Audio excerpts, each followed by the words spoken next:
Okay, looks like the first question from Diana says, is there an efficient way to learn English that is not boring? So, Diana,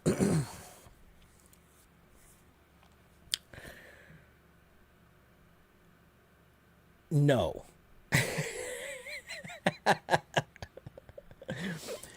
Diana, let me explain why I can't answer that question with a yes. Because you said, is there an efficient way to learn English? That's the first thing you said. That's the first problem I have, is because I don't measure my learning by efficiency. I measure my learning by effectiveness and proficiency. So, is my method effective, and does my method allow me to become proficient?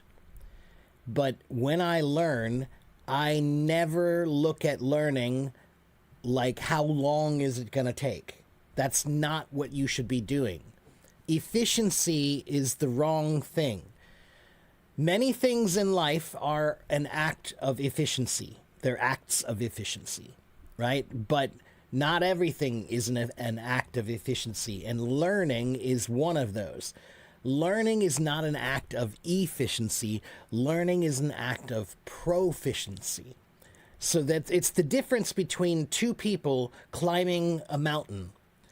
One person is trying to get to the top of the mountain faster, and the other person is trying to learn the mountain.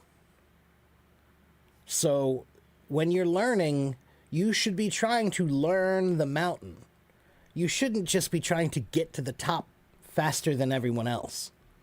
Okay? Just because you're at the top of the mountain does not mean that you know that mountain. Okay?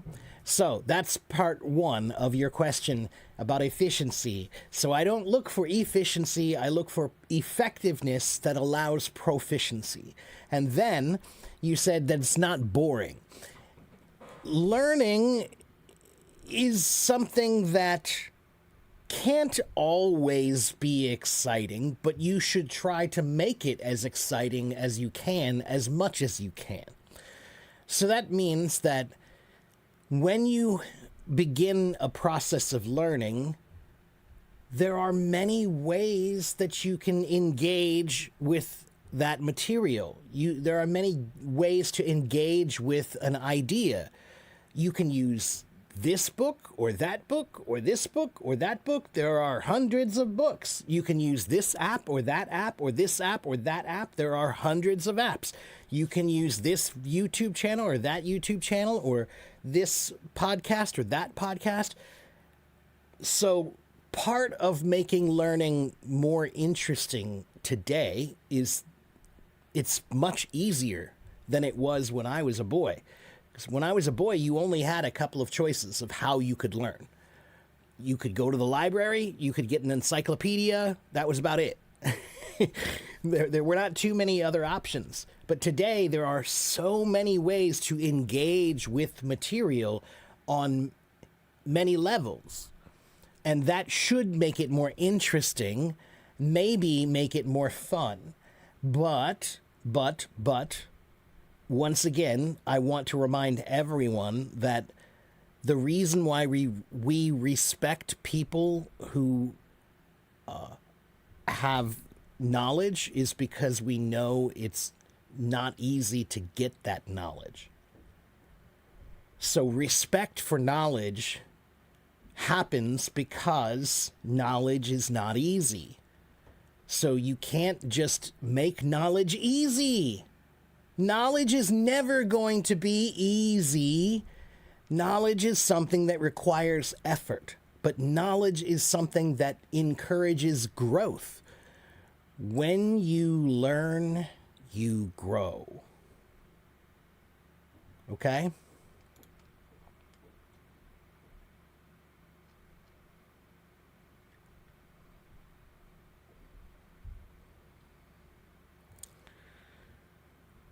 Yes, Johnny, I have a YouTube channel. It's right there.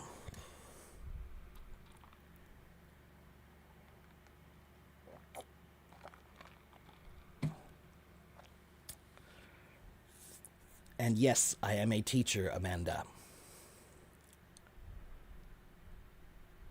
Can I explain the meaning of asleep at the wheel? Yeah, sure. Asleep at the wheel is an English idiom that means that you are not paying attention to what you should be paying attention to. Okay, so maybe you have a job at work, but you don't pay attention. You never pay attention to what you should be doing. So mistakes happen. And the reason why mistakes happen is because you are asleep at the wheel. It means like you're driving, but you're sleeping. Right? So you're not paying attention.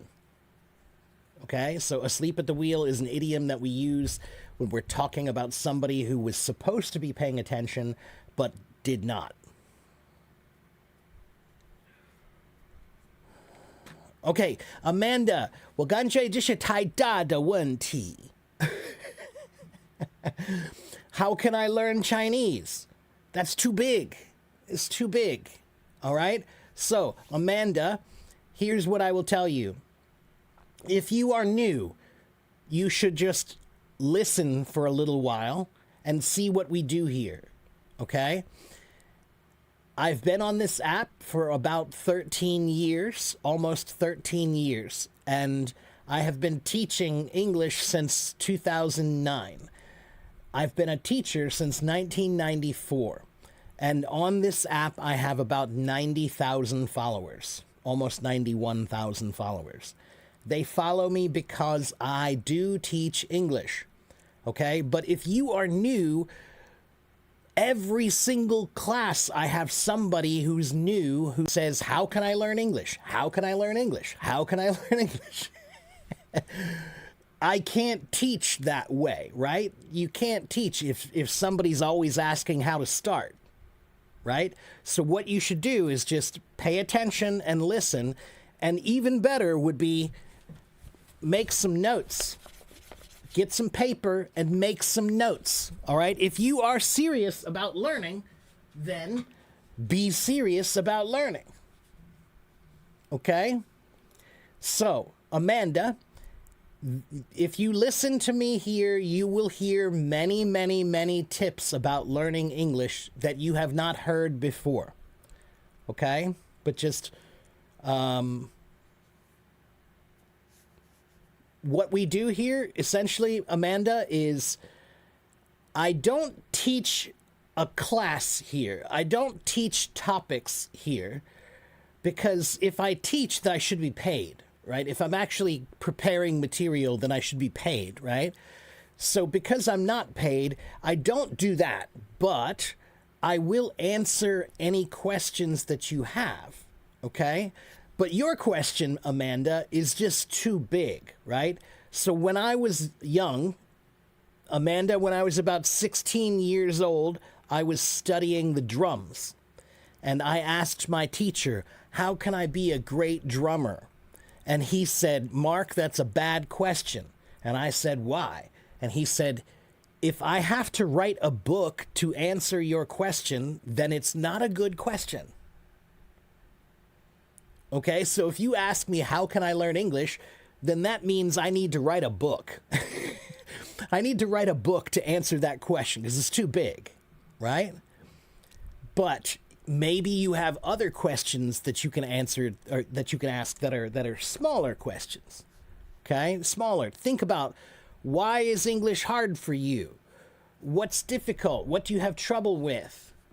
Okay, and also, Amanda, again, just pay attention and listen, because when you have 90,000 followers, that means that you have a lot of people asking questions, and many of those questions will be the same questions that you have, right? So if you just listen, somebody else is going to ask the questions that you have, all right? Let's see. Why do people, Susu wants to know, why do people spend lots of money taking kids out to see more of the world? Is this... is the most misleading thought for regular families? Why do people say spending lots of money taking kids out to see more of the world is the most misleading thought for regular families? I don't know. I've never heard that before. I don't know where you've heard that before, Susu, but at least where I'm from and the people that I know, everyone that I know, they want their kids to see as much of the world as possible. They want them to see and understand as much of the world as possible. So I've never heard of people saying that you shouldn't spend money to take kids out to see the world. I don't know why that's a bad thing. That sounds like something that when I hear that, that tells me like, who would think that?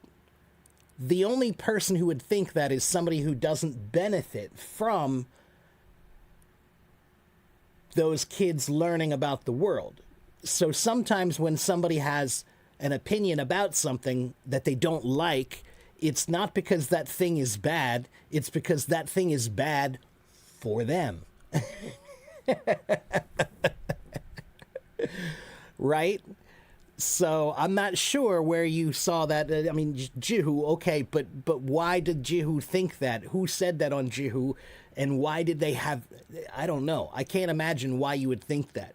Susu, one of my favorite quotes is from Mark Twain.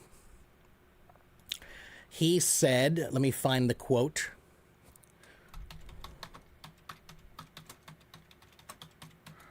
He said, here it is.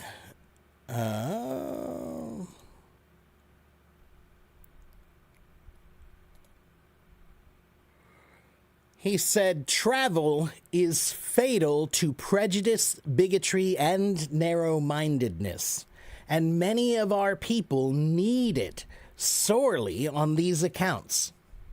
Broad, wholesome, charitable views of men and things cannot be acquired by vegetating in one little corner of the earth all one's lifetime. I'll put this in the chat. I don't know. Maybe it can't. It's probably too long. So it means that travel makes you more experienced, and that experience makes you more mature, and it makes you understand the world better. It kills. When you travel, you see new people, you meet new people, you learn about new cultures and new things, and that kills prejudice, and that kills bigotry, and that kills narrow-mindedness. But if you never travel, if you never ever travel and you only stay in your little part of the world the whole time, then you probably will not have broad, good views of the world. Okay? Yeah, there's the quote. Yeah, there we go. Yeah, that's the short version, Susu. That's right. The short version is the one you have. But the whole thing is this, charitable views of men. There, that's the whole quote there, those two things put together. And yeah, I love that quote because basically it just means that when you travel, you learn and you grow, and that makes you a better person. And I don't, it's, to me, I cannot imagine what argument you could possibly make that would actually negate that. I can't imagine what argument you would say that would say, like, no, you should never travel. You should stay in one little city. You know? Hello, Belen. That's right. Yeah. Let's see. Actually, the understanding of this kind of mentality and trending things nowadays are esoteric in nature. Okay. You can travel if you have the opportunity and time. That's true, right? But again, that's why it's so important to create an economy in a world that isn't based on desperation. Because when you keep people desperate, then they don't have a choice. they can't do anything that they should do that would make them better people, like traveling or education, right? So that's why you need to have an economic system that allows people to, all people, to travel, even at the lowest levels. Everyone should have the ability to travel, and this is our world. This world is ours, all of ours, the whole thing.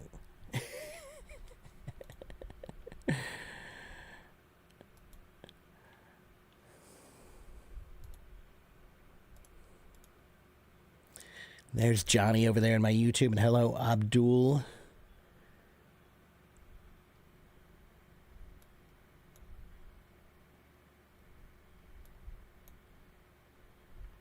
Abdul, how can you practice speaking English?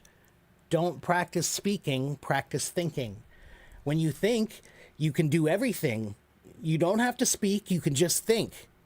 All right? And if you're thinking in English, then you get comfortable with English.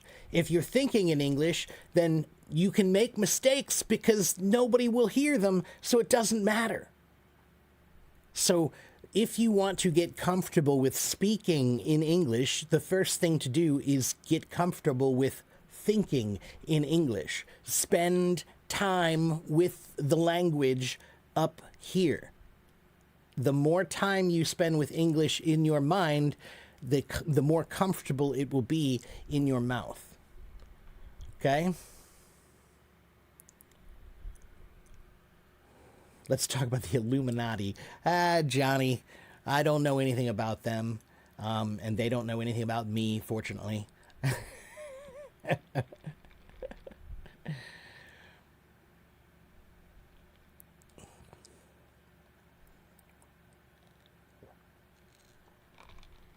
I encourage people to travel based on their economy, but even to the next city is a new experience. Yes, absolutely. I agree. Yeah. If you can't travel, then I definitely think moving is good. Like, or traveling to local areas is good. And moving, if you move from, okay, you're in, I don't know. If you live in, one city in your country, then move to another city. That's also a big thing. That's also a big change. Moving, even among your own culture, is still a big movement. It's still a change, and you can grow a lot from that. There's so much to learn from that. You have to reestablish yourself. And that is a really good exercise for your ego.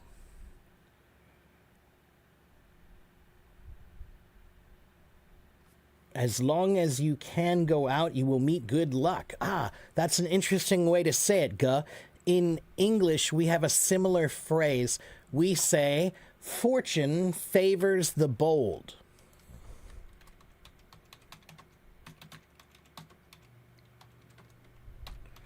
Fortune favors the bold. That means that if you want to be lucky, you have to try something. If you never try something, then of course you're never going to be lucky. So if you want to have good fortune, then you have to be bold and try something so that fortune can look at you. But if you never try anything, fortune won't even look at you. Okay, so be bold. Fortune favors the bold.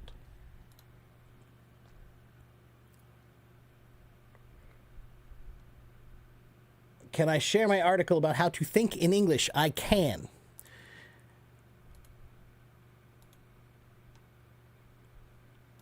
Here it is. This is my article about how to think in English. Okay? I have a 4-part system that I made, and it's right there in my article.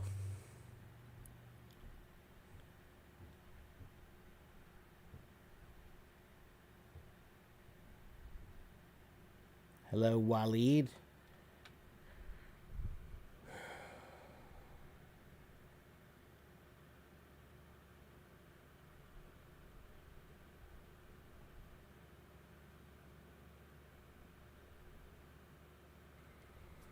Alejandra says, teacher, it's difficult for me to convert active voice to passive voice. For example, a guide will take you to your seat. Could you help me, please? Okay, yeah. So there's a way to practice this. Let me see. I think I remember there's a page I have.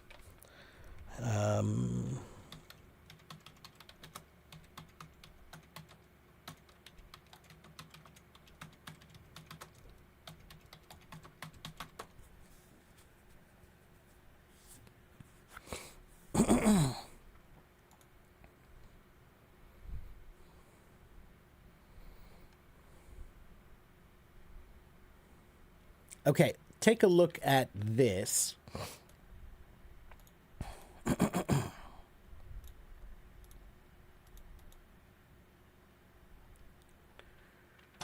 All right, take a look at this.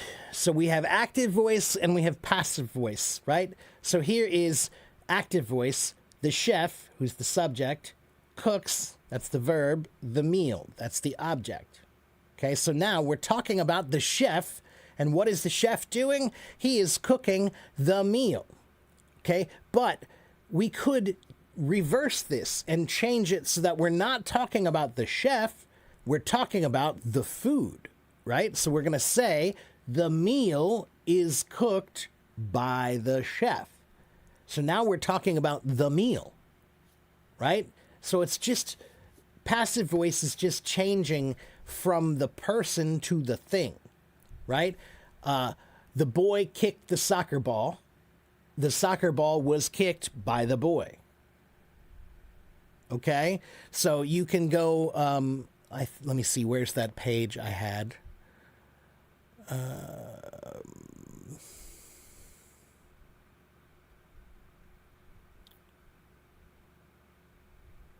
One moment.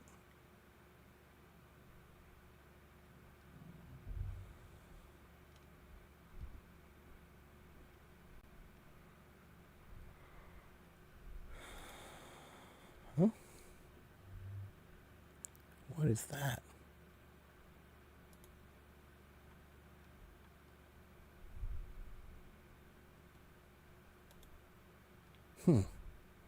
That's weird. That page is not opening anymore. Let me find another one for you. Oh, here's one.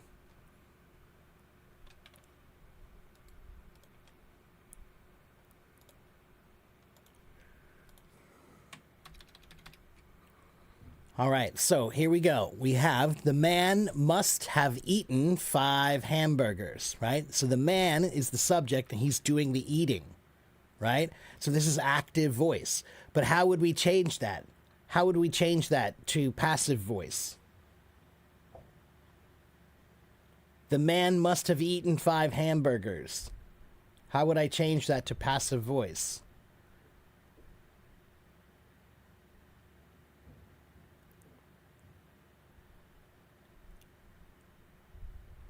You can say, the 5 hamburgers must have been eaten by the man. The 5 hamburgers must have been eaten by the man. So see, what I did was I took this, the 5 hamburgers, and then I went and moved this part, must have been eaten by the man. Okay? Marilyn mailed the letter. Okay, that's Marilyn is doing the mailing, right? Or I could say the letter was mailed by Marilyn. Okay, colorful parrots live in the rainforest. Okay, the rainforest is full of, or no, let's see, you could say the rainforest is where the colorful parrots live. Okay, do you see how that works? So this page, I'm going to give you this page. You can go check this out because there's a lot. Look, they have a bunch of explanations and they show you a lot of different examples of this. So you can go check that out. Okay? And you should just practice trying to think about it, you know, like... The man cooked the food was cooked by the man. Okay, just try to say one and then the other, right?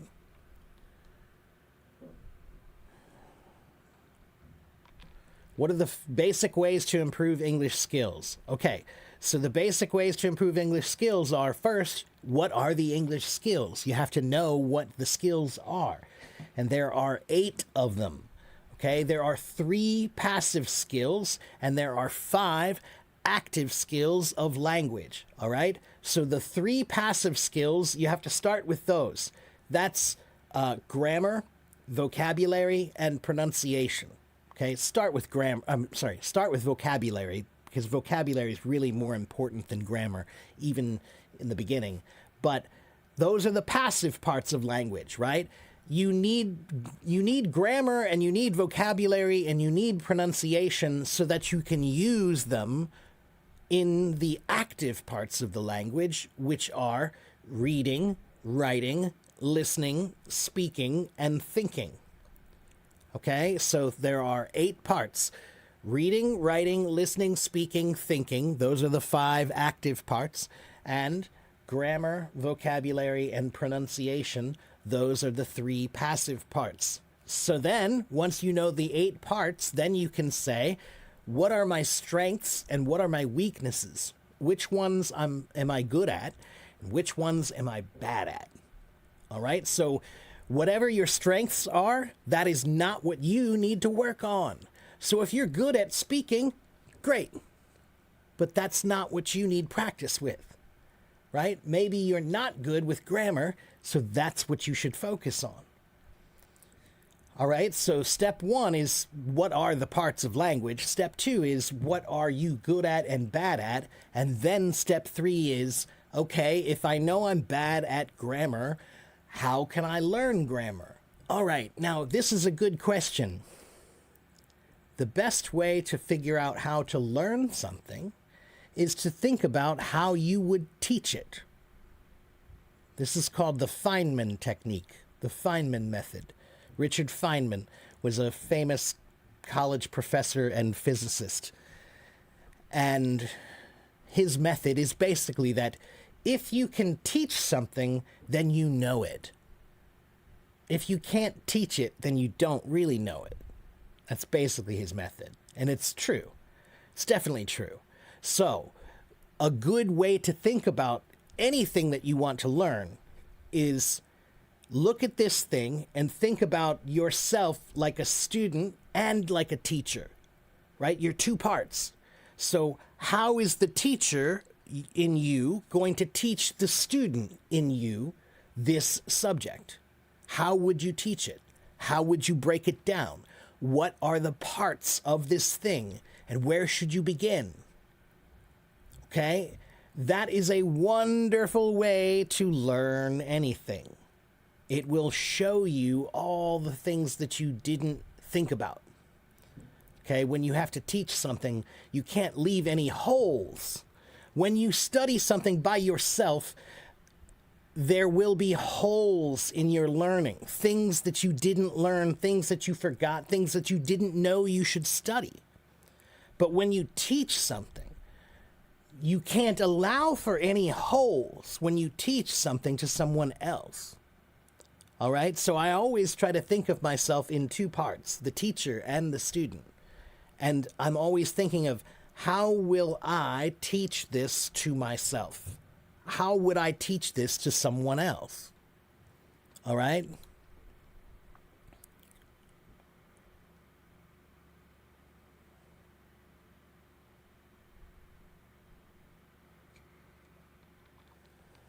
Yeah, fortune favors the bold, fortune favors the brave. That's right, Samira. Good for you. Yeah. Can I explain the advantages and disadvantages of a comfort zone? Sure. Comfort zones are comfortable. That's really it. Comfort zones are comfortable. That's the only real benefit of a comfort zone, is it feels good, right? So a comfort zone means you are doing things that you're comfortable doing. It doesn't challenge you at all. It's very easy for you, okay? So if you have to get a bowl of ice cream, if you have to get a bowl of ice cream, that's easy. That's in your comfort zone. Okay? But if you have to get a bowl of ice cream while you're walking on a tightrope, now that's not so easy. Right? So being in a comfort zone is okay, that's easy. It doesn't challenge me. It's nice. It's no problem, right? But pushing out of your comfort zone, being uncomfortable is a very funny thing because it doesn't feel good, but being uncomfortable is often a good thing. So, when you are uncomfortable doing something, it means that's something you can learn about more. It's something you don't know about. It's something that you have maybe some embarrassment about or feelings about that you're not sure about. So that means if you spend more time thinking about it, maybe some of that will become more clear. All right?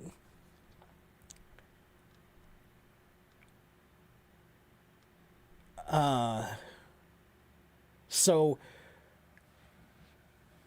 when you ride a bicycle, in the beginning, it's not comfortable, right? You get on the bicycle and it's shaky and you're nervous and maybe you fall down a few times. But you ride again and you ride again, and each time you ride, you're still not comfortable. You're pushing yourself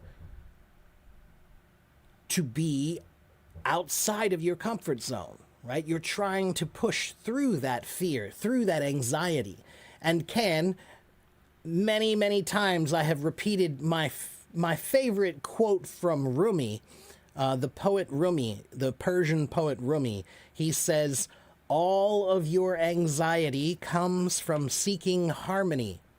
Seek disharmony and you will find peace."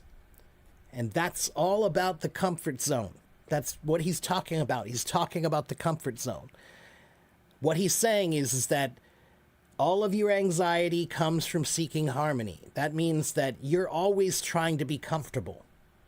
You're always trying to do it the easy way. You're always trying to find a way to do it without being uncomfortable. But growth happens when you're uncomfortable. So if you're never uncomfortable, you're never growing. Okay? So it's like going through a dark tunnel. When you see a tunnel, in a mountain, for the first time when you see a tunnel, it's scary. It's dark. It's a hole in the mountain, and you've never done that before. So you don't know, is this okay? Is this safe? Right? And you go into the tunnel, and it's dark, and wow, the whole mountain is above me. This is crazy, right? And you're walking through, and there's the light. Way down at the end, you see that light, right? And you keep walking, and the light gets bigger, and you keep walking, and the light gets bigger, and you keep walking, and then you get out. And once you get out to the other side, you're comfortable again. And then you realize that's the secret. Don't run away from your discomfort. Run toward your discomfort so that you can go through it. Don't go around it. Go through it. All right? Go through the tunnel. That's the secret. Okay? Okay, and if you, the link that I put here for my article, which is right here, this article, you can't just click on the links, everybody. If you see a link in the chat, you have to copy it and paste it into your browser, and then it should open. But if you just click on it, it's not going to open. Okay?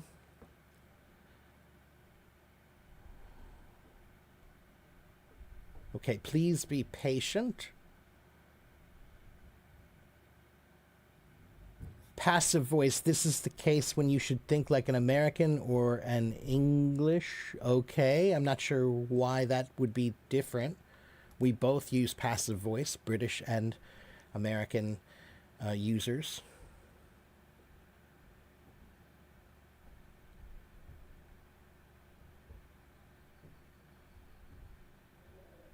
Thank you once again, Waleed. I'm fine. How are you? The movie Shawshank Redemption portrays this well. Uh, yeah. Yeah. I mean, there are many, many movies that have a similar message about how sometimes you have to understand that the best growth sometimes happens with the most struggle. Sometimes the best growth happens with a lot of struggle. Okay? And sometimes if you have no struggle at all, maybe you have no growth at all also. Okay? Hello, Vel. Hello, Prince. Is there a difference between the word opponent, foes, and adversaries? Yeah, kind of, a little bit. So the word opponent and the word adversary are a little bit more related to each other. An opponent has the word O, has the letters OP in front of it, right? That means in front. In front. So, for example, the word obsess is actually related to the word opponent in that they both have this meaning of in front of you, right? So an opponent, let me just pull this up.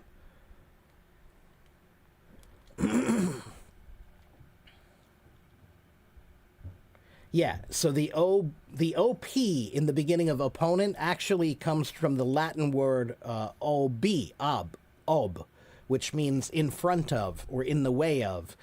And then the second part of the word opponent comes from the Latin word ponere, which means to set or to place or to put something into position, right? So the word opponent means the person who is placed in front of you. That's the opponent. They oppose you. They're the opposing side, the opposite. So the word opponent is related to oppose. It's related to opposite. Okay.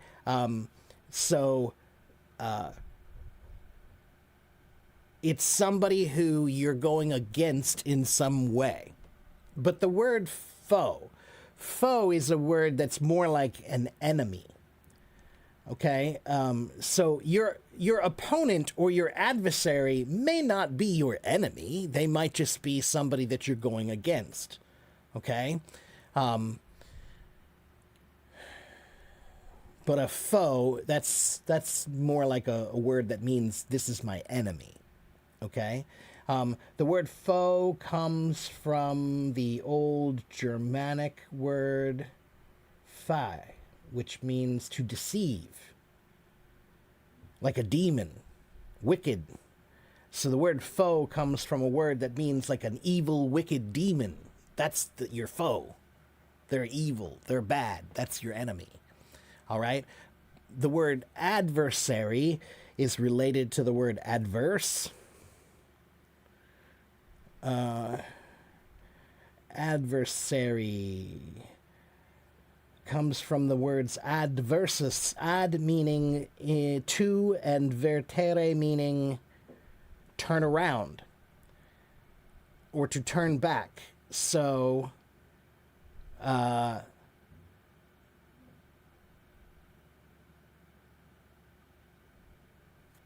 wait a minute. So it's basically your adversary is the person who has turned towards you to oppose you or to fight you. All right? So they want to fight you or they want to oppose you. They are your adversary. Okay? But yeah, I think adversary and opponent are closer because it's more like just somebody you're against them somehow. Okay? Like a competitor. Right. But a competitor is not always your enemy. Right? So a foe is an enemy. Okay? That's the big difference. Can I use foe in creative writing as a metaphor to refer to spirits or ourselves as a bad habit? Samira, language is a beautiful thing. You don't need to ask permission to do it. You can just do it and then defend it. So, if you want to use the word foe as a metaphor in your creative writing to refer to spirits or yourselves or a bad habit, yeah, you can. Because that's the beauty of language. It's like art, it's a poetry, it's expression. If that's the word that makes you feel that that's the right word, that's the word that feels like, yeah, this is my foe. This bad habit is my foe. Metaphorically, this spirit is my foe. Metaphorically, this, whatever. Yeah, you can absolutely use that. All right? That is the beauty of language. And that's why when you read different people, the way that they write is different. And it's fun to see, oh, look at the way they express themselves. Look at the words though they chose. They chose a different word than this person, right? So remember what I said, Samira, that to me, language is license. And if you know the rules, then you can break the rules. And if you know what you intend, then you can defend it. All right? So if that's the word you feel and you feel you can defend it, then do so. All right? All right, let's see.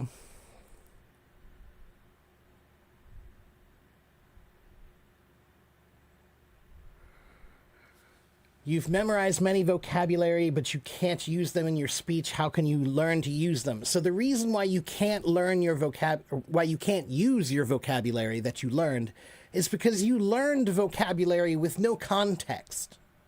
Okay? If you learn vocabulary with no context, then yeah, you won't know when to use it.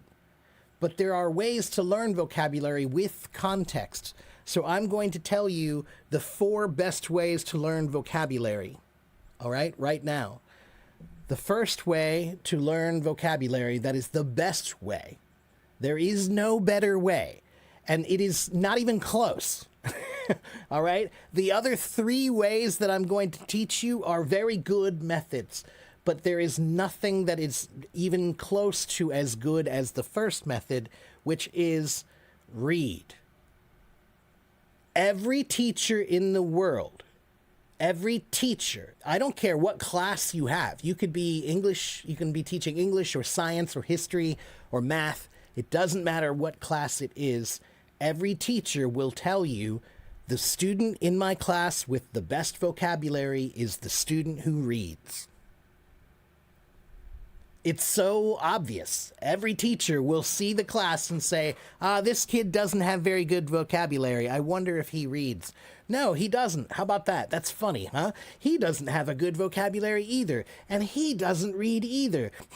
That's weird. She has a fantastic vocabulary, and her parents read to her every night.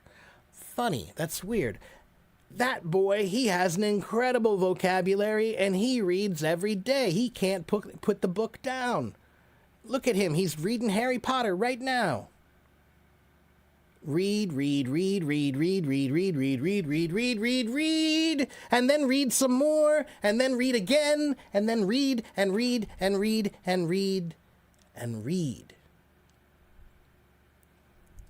There is no other way to tell you that reading is the best. Now, why? Why is reading the best? Because reading teaches you vocabulary in the context of a story. And that means reading makes your imagination work. And if your imagination is working, then you have to think about it. You have to see it in your mind, right? So when you read a word that's a new word and you don't know that word, you find the word and you learn it, then you see it in your mind and you connect that to the story. So the words you learn will be connected in your mind to the story. All right? So that's why reading is definitely by far the number 1 way to learn vocabulary with context. so that you know how to use it. Because you'll see it being used in the book. They don't just have a random word, they use the words. Then you see how they're used. All right, so reading, number 1, okay? Number 2, do you know what a thesaurus is?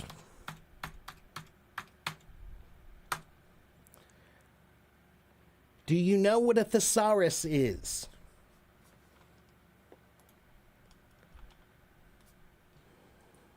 It gives you synonyms.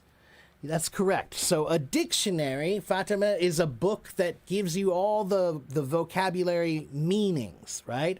The meanings of the words, the definitions, okay? A thesaurus is a book that gives you all of the words that are in the same family. It's a family book. That's what it is. It's a book of the family of words, right? So for example, do you know the word happy? Of course you do. Everybody knows the word happy, right? Sorry.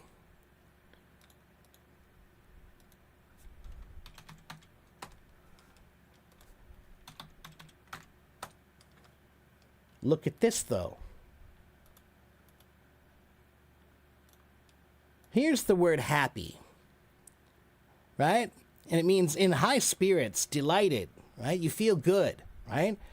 So, you know happy. But do you know cheerful, delighted, ecstatic, elated, enraptured, exultant, glad, gleeful, jolly, joyful, joyous, jubilant, merry, mirthful, overjoyed, thrilled, upbeat, blessed, blissful, blithe, content, contented, convivial, gratified, peaceful, pleasant, pleased, satisfied, sparkling, sunny, and tickled? Or blessed, can't complain, chipper, chirpy, flying high? Do you know any of these? That's the family of happy. That's the family of happy. Do all those words mean happy? No. No, they don't all mean the exact same thing as happy. That's why I said it's in the family of happy, right? So some of them are like twins. They're exactly the same meaning. And some of them are like older brother and younger brother, or older sister and younger sister, or some of them are like your parents, and some of them are like your children, or cousins, or your great uncle, right? So the website, Cami, is thesaurus.com. And this is also an app. They have an app. It's all one thing. You can go to the App Store, whatever, the Google Play Store or the App Store, and look for dictionary.com. All right? Oh, look at that. They changed. How about that? Wow, the update is crazy looking. Doesn't even look like the same app. Hold on. Okay, yeah. So here's dictionary.com. And on this app, up at the top here, you have a choice. There's dictionary.com. Whoops, this one, right? And then there's thesaurus.com. If you click here, now you're in the thesaurus. This is the dictionary that I use most of the time. Okay? Now, there are other dictionaries, but this is the one I almost always use. And this is the thesaurus that I always use. Okay? The word thesaurus means treasure book. That's what it means. It literally means book of treasures or treasure. All right? Because that's what it is. It's like searching through a book that you can look at the words that you know and find words that you didn't know. That's a great way to build your vocabulary. All right? By building on what you already know. So that's the second way to learn vocabulary. Read and use a thesaurus. The third way to learn vocabulary is by topic. By topic. If you go online,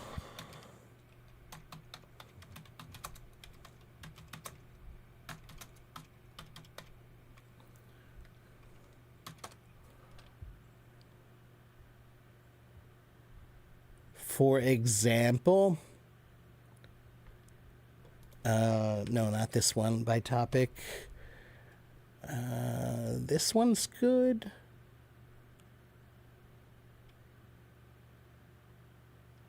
Yeah, look here. So this is a website that it's called EnglishClub.com. All right, and look, topic vocabulary. Topic vocabulary. So here we have a list of things. Look, picture quizzes, illustrated vocabulary. Look at these vocabulary posters. Let's look at this. Ah, feelings and emotions.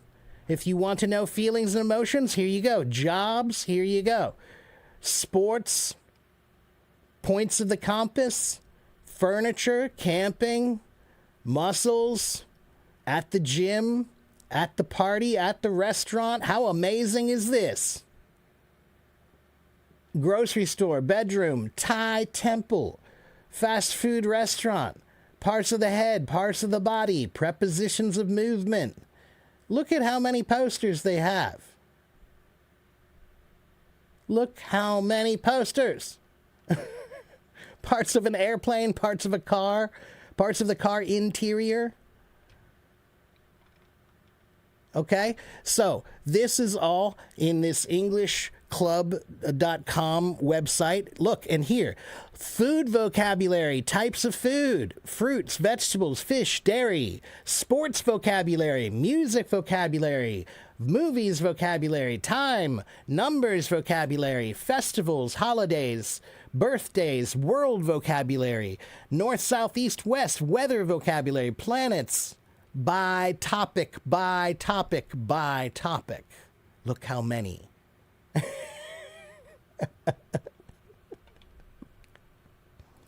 All right? So that's the third way to learn vocabulary in a better way, is learn by topic, then everything is related by that topic, and that means it's easier for you to remember it and imagine it in a picture. All right? And then we have the fourth way. Oh, the website. Here it is, right here. Wait a minute. EnglishClub.com vocabulary.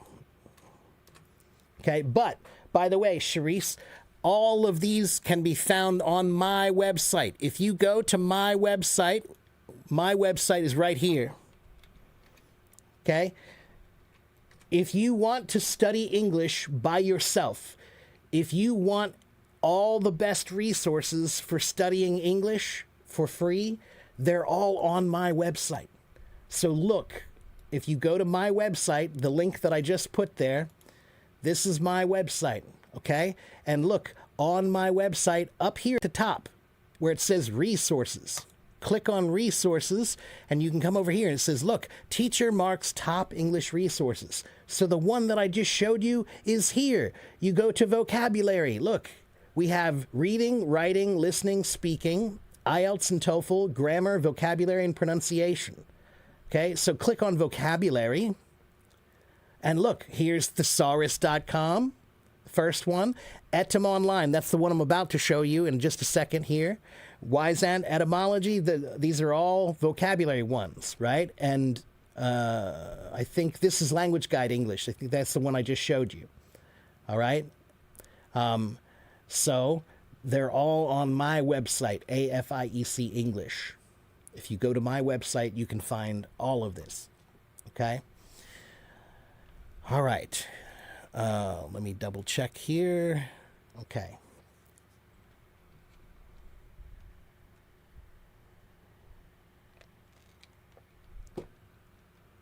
All right, let's see. What's the next question on the list here?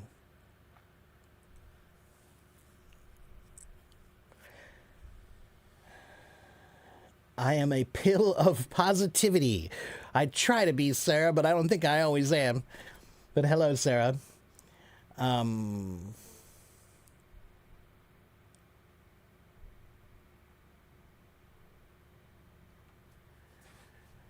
I like to use some philosophy sometimes, but I'm afraid it would be maybe unfamiliar or unnatural, especially when AI tells me it's not natural English.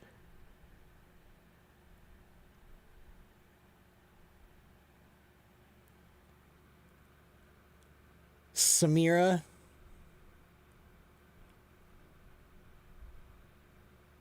Let me think of my words here from just a moment.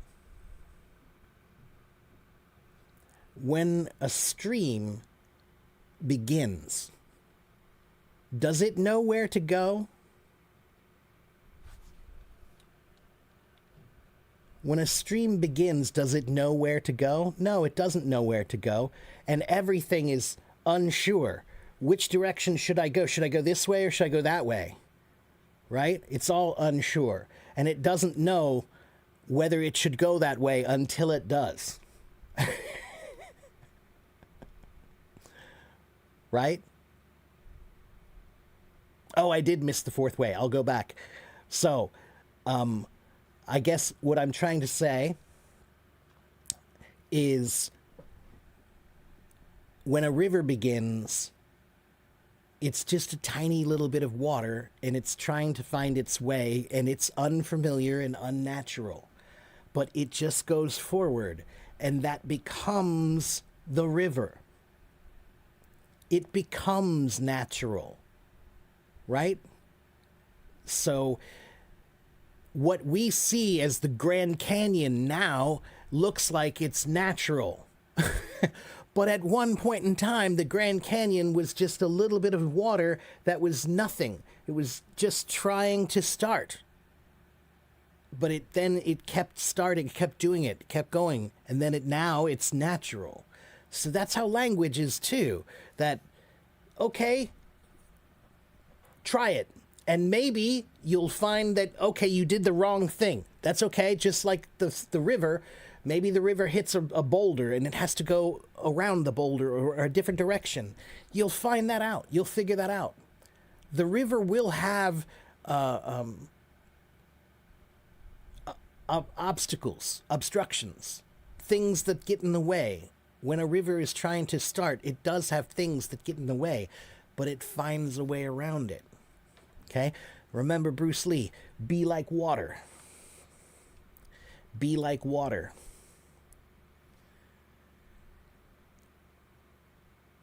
Okay, so the fourth way to learn vocabulary, I almost forgot about the fourth way. The fourth way to learn vocabulary is called etymology.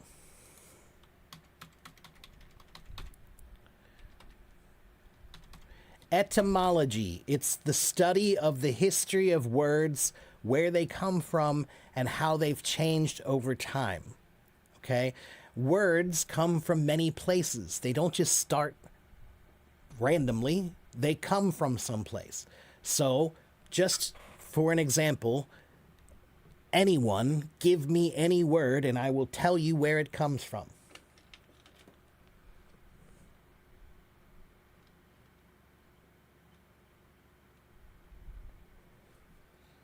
Lute. That one is from India. That one's from Hindi. The word lute was from Sanskrit lotram or lotram. It means booty or stolen property. So that was from a story in India, in the history of India, where there were some guys who would come on horseback, and they would plunder. Plunder means they would come in and steal and, break things and destroy things and whatever. So they would take your things, and the things that they would take, that was plunder or loot. Yeah. So that one comes from Hindi. The word cookies. Oh, that's a good one. I don't know if I've ever looked at that one. Cookie. Debatable whether it's the same word. Let's see. Dutch. It comes from Dutch. I did know that. In Dutch, there's the word, I'm not sure how to pronounce it, koekje, which is Koekje, and it means little cake. Koekje. And that comes from the Dutch word koeke, Koke, which means cake. So the word cookie comes from Scottish, and before Scottish, it was Dutch. Ambiguity. That's Latin. Because I can tell you why. Ambiguity has the letters A-M-B-I in the beginning. A-M-B-I comes from the root A-M-B-H-I, which means something on both sides or something around. So ambiguity is a feeling that you're not sure of how you feel, right? It's an ambiguous thing. You're not sure. Is it this or is it that? You know, is it good or is it bad? It's ambiguous, right? You're not sure. That's what ambi means, both sides. So there are many ambi words, like ambidextrous. Ambidextrous means that you are equally good with your right hand and your left hand. Both sides are good. Amphibious. An amphibian is an animal that lives on water and on land. Both sides. Both sides. Okay, there are a bunch of ambi words. Okay. What else? Do we have any others?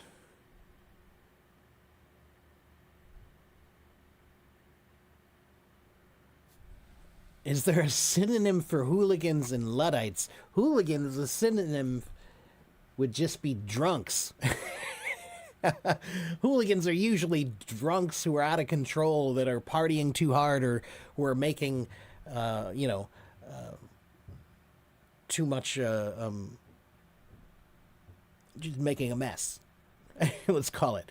And Luddites, no, that's the word we usually use for anybody who doesn't like technology or fears technology and fights against technology in a stupid way.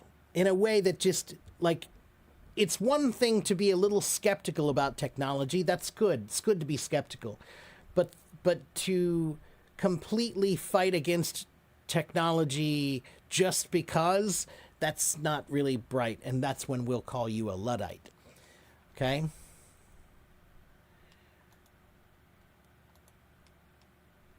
Fatima, DM Susu, my moderator, and she will give you my website if you don't have it, afiecenglish.com.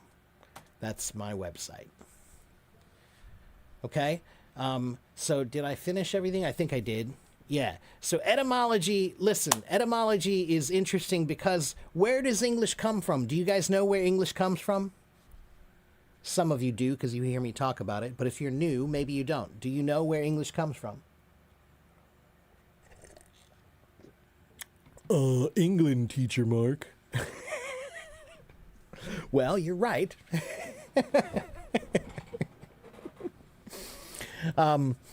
Almost 70%, 60%. So English is a mix of many languages put together, okay? It's about 60% Latin and Greek. It's about 30% French. It's about 20% German. And it's about, well, we don't know percentages, but there's also a lot of, Spanish, Italian, Hindi, Arabic, Persian, Chinese, Japanese. So English is a mix of many languages. The language of English began in England with a group called the Anglos, and they were mixing with some other tribes that were in the area of England. And then there were 2 or 3 groups of tribes that came over the ocean, or over the channel, I should say, over the English Channel, from an area that at the time was called the Germanic area. So it's not Germany, but it's a place that they called a Germanic area. So that means that the 3 groups that came over into England, those were Germanic tribes. They were the Saxons, the Jutes, and I forgot the other one. It doesn't matter. There were 3 tribes that came over, and they were Germanic, and those tribes mixed with the local tribes that were the Anglos and the Celtic tribes that were there, and that was the beginning of English. But during that time, around that time, there was also The Roman Empire. The Roman Empire was a huge empire. It was the most powerful empire in that region at the time.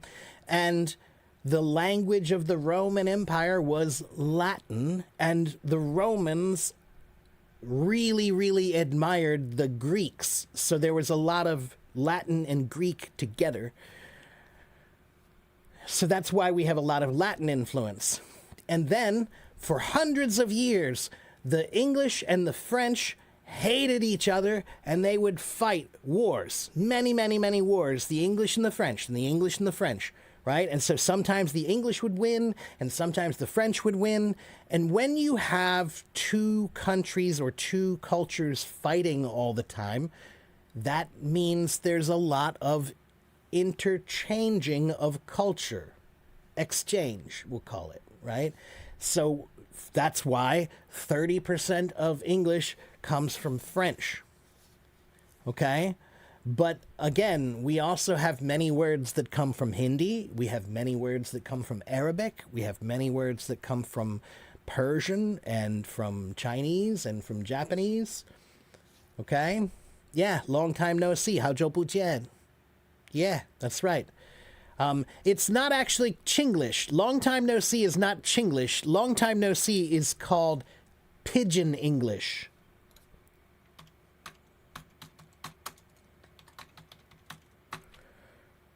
I think that's how you spell it. Let me double check.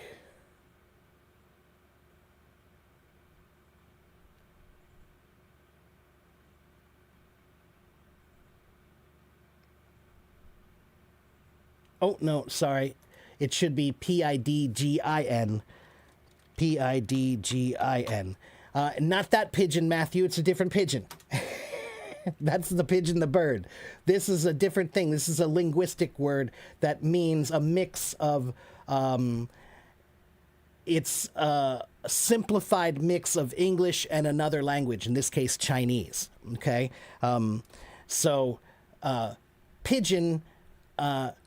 So, for example, Matthew, many, many years ago, you had sailors from England or from Europe, and they were in the Southeast Asia area. They're doing trade, right? They used to have ships that would go there.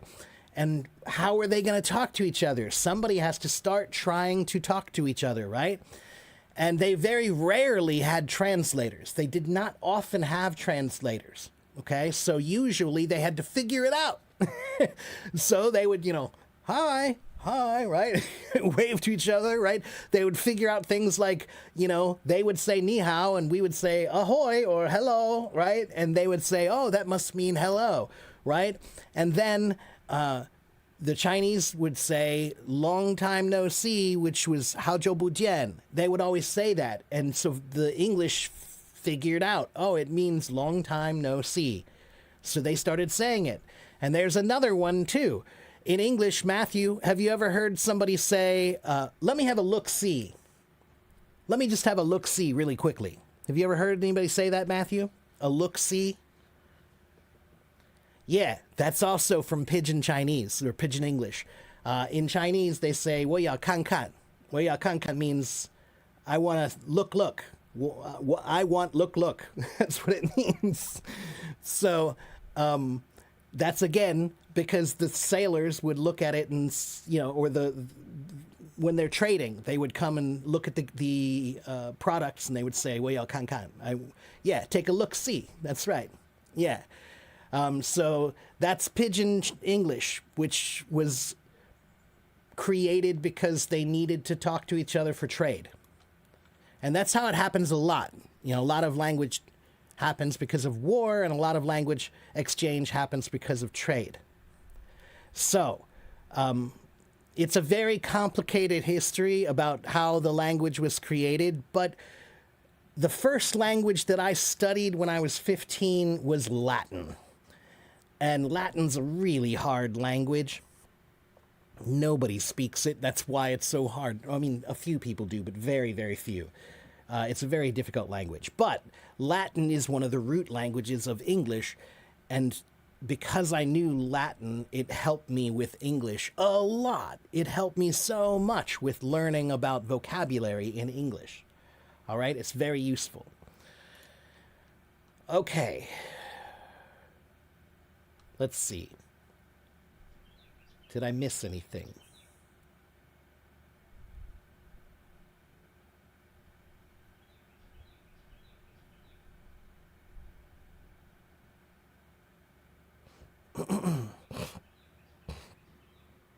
As an American, I would call it slang. It's kind of made it into the slang vocabulary now, but it wasn't considered slang when it was created.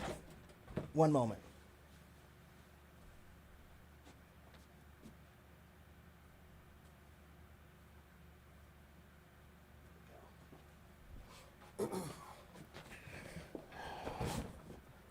Yeah, I mean, it's kind of become part of our slang lexicon now. But in the beginning, it was just pidgin English. All right, I looked up the story of Yankee Doodle after you mentioned it. It was funny, especially the part about macaroni and the feather. Yeah, the story of Yankee Doodle Dandy. Sure, yeah.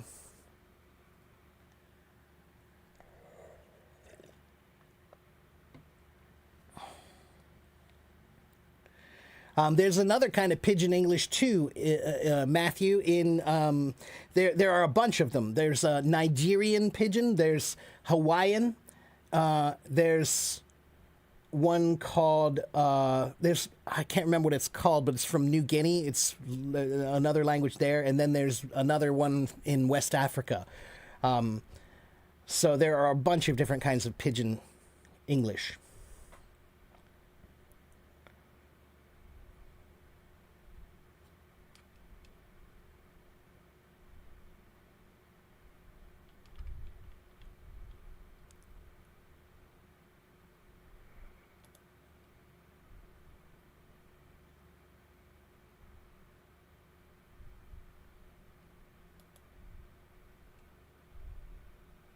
Minzamin Mashiftak Winak. It's been a long time since I last saw you. Where have you been? Oh, that's interesting. Ah, okay. You played the bass in a band called Finitur. It's actually a Latin word. Finitura. I think I remember that one.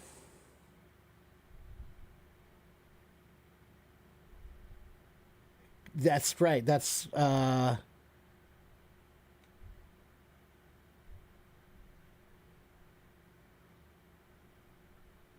finire. Is it from finire? The same root as finish? Or no? Maybe not. I'm not sure.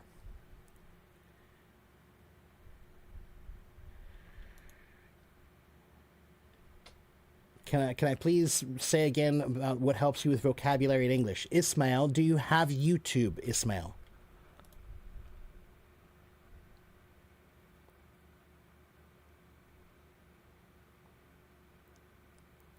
If you have YouTube, Ismail, then you can. This stream right now will be uploaded to my YouTube channel when I'm finished, so you can watch it again. Okay, you can go take notes or whatever. Okay. And honestly, you could probably find that same explanation that I gave about vocabulary 100 times on many of my other streams. I've given that explanation too many times to count. So, yeah, so I apologize that I don't feel like saying it again right now, but you can watch it on my YouTube, Ismail, okay? All right, let's see. Can I help you check whether this sentence is correct? Would passengers feel comfortable traveling in companion? Well, I assume this is for airline travel. Are you trying to use companion like a word that describes one class of the aircraft, like companion class? Is that an area that I don't know about. I've never heard of companion class. Like, for example, if you use that sentence and you just change that to the word economy, would passengers feel comfortable traveling in economy? That would mean, are you comfortable with economy class? Or do you want business class or something higher, first class, right? But maybe you're talking about, would these passengers feel more comfortable traveling with a companion? Which means, are you comfortable traveling alone, or would you like to have someone go with you? Okay, so that seems like it can't be right, though, because that's a lot of... you'd have to fix a lot to change it to that. So I think you're trying to say something about a certain class of the plane, Vivi? What do you mean by companion? I mean, I know companion means a person. It's actually, do you know what companion means? Susu, companion is another fun word to learn the etymology of. Do you know what a companion is, everybody? What's a companion? This is a good one. I like this one.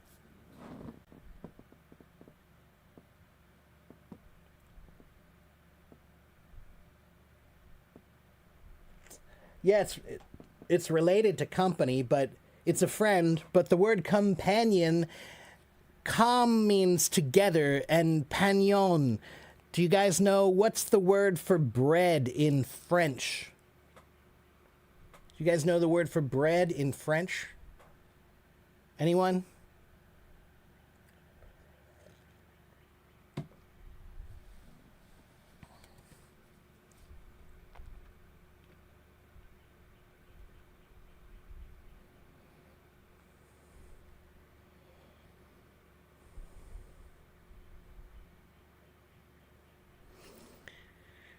That's it right there. Right. So companion means the person you eat bread with. It means somebody that you eat with. That's what it is. Companion is somebody, it's a bread mate. Yeah, that one's a fun one. Compagnon. Yeah. Bread fellow. Messmate. Yeah.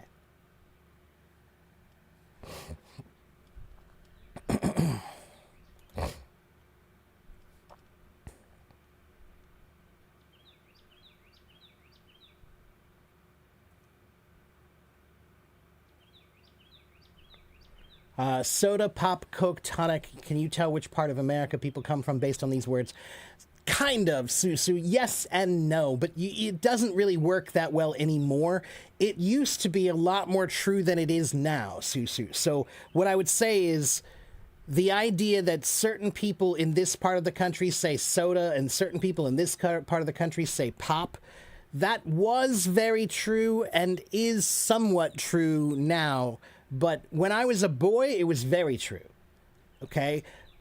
Why do I say it's not as true today? Because of two things. One, because since that time, many people have moved around the country. So now the person who used to live here and said pop now lives here. And so maybe they still say pop, but they moved, right? So, and then also because of social media and the internet. Social media and the internet have diluted certain regional aspects of language so that they're not quite as strong as they used to be, right? So the idea that this area of America only says pop and this area only says soda, that was very true 35 years ago. It's only somewhat true today. If you go to one of those areas, any one of those areas today, I'm sure you can find some people who say soda and some people who say pop. I'm sure, in both regions, right? So that's the effect of regional linguistic colloquialisms has somewhat diluted over time. It's not as strong as it used to be.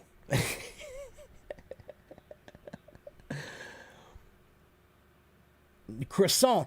Croissant is another great word. What is a croissant? Croissant. What is one? What is a croissant? Anyone? What does it mean?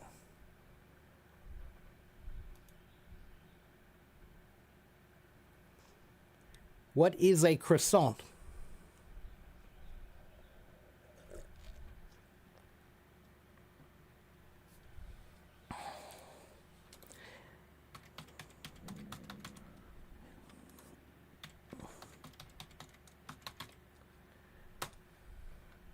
Yeah, but what does it mean? It means crescent. What is a crescent? What is a crescent? Crescent moon? Do you know what a crescent moon is?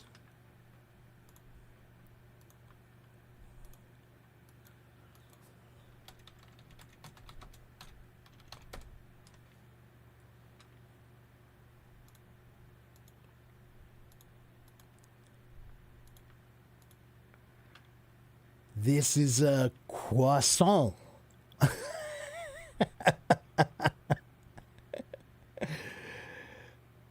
That's a crescent.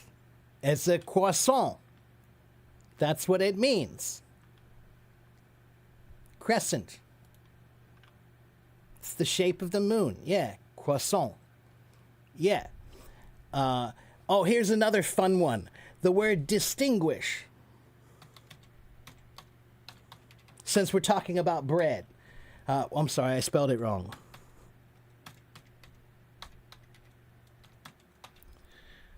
Distinguish. What does distinguish mean? To distinguish.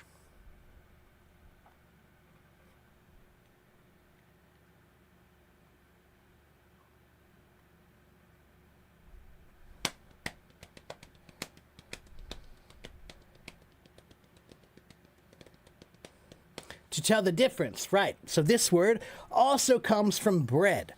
This is about being a baker. When you're a baker, you have to make a lot of bread, right? You make a lot of bread. So you have to make 100 loaves of bread for this person, and you need to make 100 loaves of bread for this person too.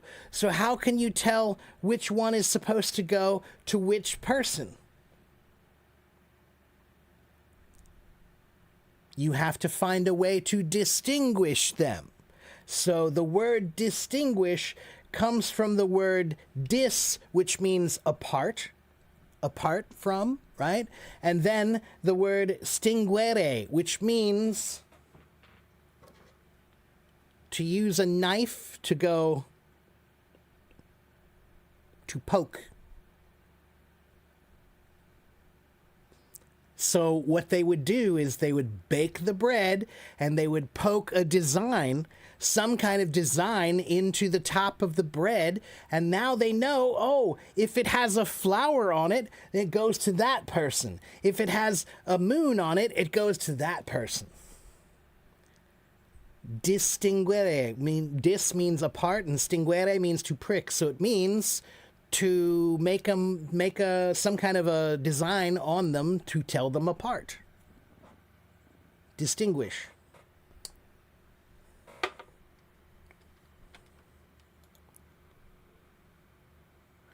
Since I just mentioned from an English exam real test in which companion is defined as meaning a partner or a mate.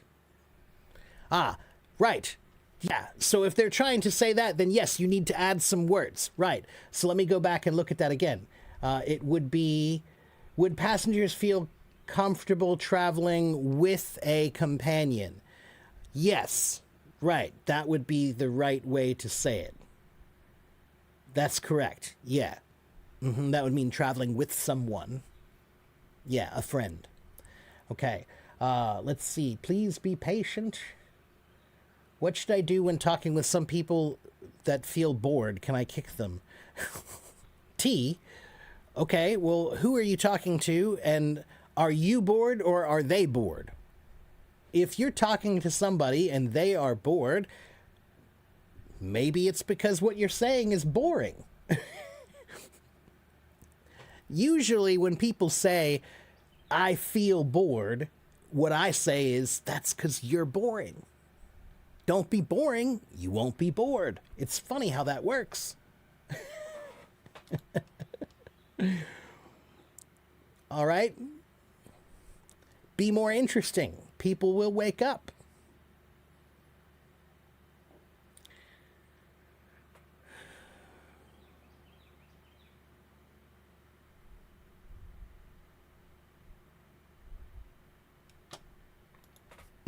T, I hope that's not, I mean, I don't know if you're trying to be serious or what, but I'm not sure what you're talking about. What are you talking about when people are being bored? Who's bored? Maybe you should talk to somebody else. Talk to someone who's more interested in what you have to say. So, for example, T, if I am a musician, right? I am a musician, and I play rock music, right? If I play rock music, but the person that is listening, they don't like rock music, they like jazz music, they're not going to listen to me and they're not going to appreciate what I do or what I say because I'm playing rock and they like jazz. So that means that if I want to play rock music, I should play rock music for the people who like rock music. Right? So if you are talking to somebody and they're not interested in what you have to say, maybe it's because they don't like what you're interested in. So find somebody who is. Okay? You know what they say? This is one of my favorite quotes.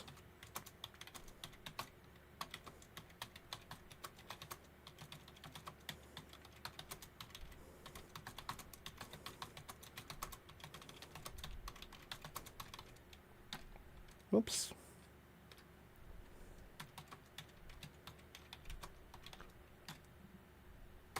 If you can't change the people around you, then change the people around you. I love that quote. That means sometimes you can't change this person, you can't change these people, the people who are around you. Don't try to change them. Instead of changing the people, move to a different place where you have different people. So if you can't change the people around you, then change the people around you. Okay? There's a saying that says if you don't know how to play jazz, set up a rock band. Yeah, you know that's always been said, and even when I was younger, I used to make jokes like that too. But the truth of the matter is that in my entire life as a musician, I have only seen it happen a few times. Only a few times have I ever seen a jazz drummer play rock music the right way, and just like I have not seen many rock drummers play jazz music the right way. I've seen a few that are very talented and can do both. But the truth is that it's not usually a good analogy, because it's too simplistic to say that jazz is complicated and rock is simple, and so anybody who can't play jazz should only play rock. That doesn't really, it's not really true.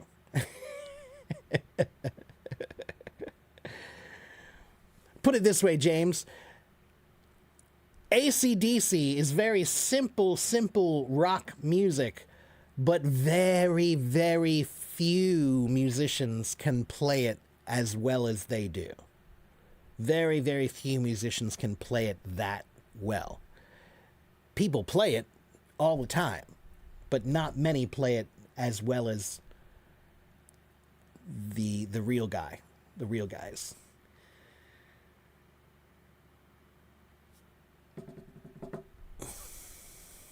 Yeah.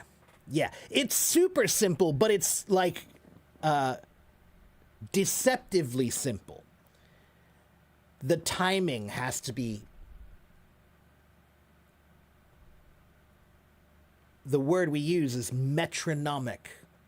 Metronomic, like a metronome. It means perfect, like robotic. But it's not robotic because it feels like it has life when they do it. It doesn't feel stiff. It doesn't feel like a robot. It feels like it has life in it. Yeah. Anyway. Okay, so guys, I'm here to answer your questions. So you should ask me questions. I do much better when I get questions. If you don't give me questions, then I'll start talking about drums, and nobody wants that. Hello, Niranjana. Oh, Niranjana. Oh, that's a cool name. Namaste.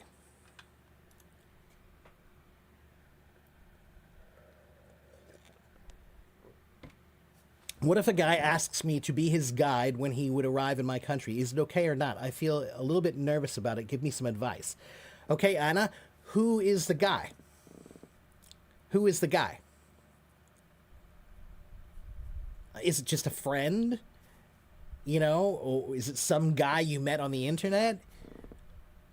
How old is he? Is he married? You know, I mean, there are so many things to know about this. You know? You met him on Hello Talk just one time. Ooh, see, that's too soon to me. I'm sorry, but like I encourage people to meet people on Hello Talk. Absolutely, I encourage you to do it. But you should do it with caution. You know, it's the internet, right? You have to be a little bit cautious about who you meet. And you have to be a little bit cautious about making sure that you're connecting with somebody that whose values line up with your values in some way. They don't have to completely line up, but they have to line up in at least basic ways, right? So what I would say is, this person asks you to be your guide and you've only talked one time. That's too quickly. That's too much. I mean, maybe they're just being a little bit excited. But what I would say, Anna, is you do not have to do that. If you meet somebody and you develop a friendship and you start talking and you feel comfortable with them, that you know about them, that you feel like this is a safe person, then sure, you can meet with them someplace public in your country, you know, and show them around a little bit. That's wonderful to do. Just do it cautiously, okay? You don't just meet somebody you just talked to. You don't do that even in your own city. But you definitely don't do it with somebody you met online in another country. Okay, so just be cautious, Anna. Be cautious. Be friendly, but be cautious. All right? And I think that's kind of strange to ask somebody something so personal so quickly. To me. Okay? Yeah, I'm not sure because I don't know this person. So maybe they're just being excited. Maybe they were just like, oh, this is so great. I know somebody in Korea. They can help me, you know? Maybe they're just being excited. But how old are they, by the way? Are they young? That sounds like something a young person would say. An older person might think like, you know, maybe I shouldn't be so forward.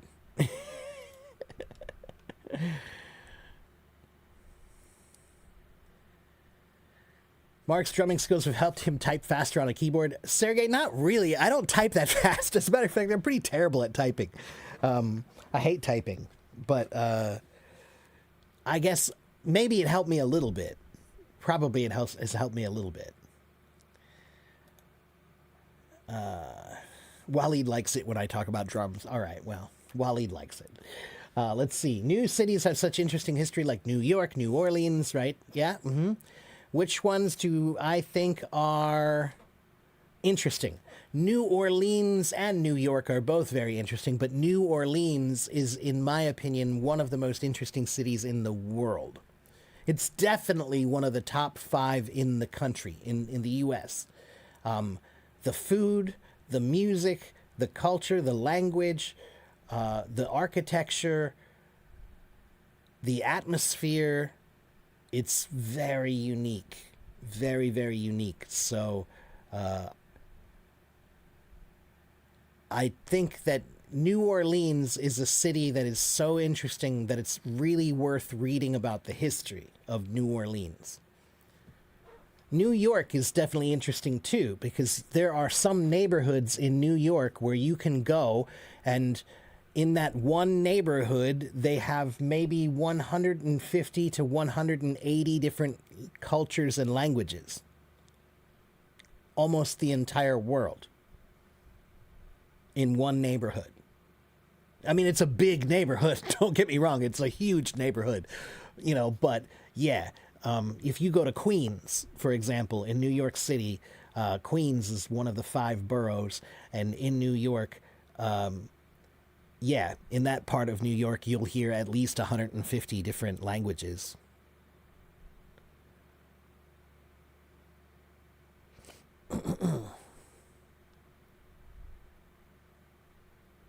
Can we please use some screenshots or videos from your live streams if we want to mention an information in our moments?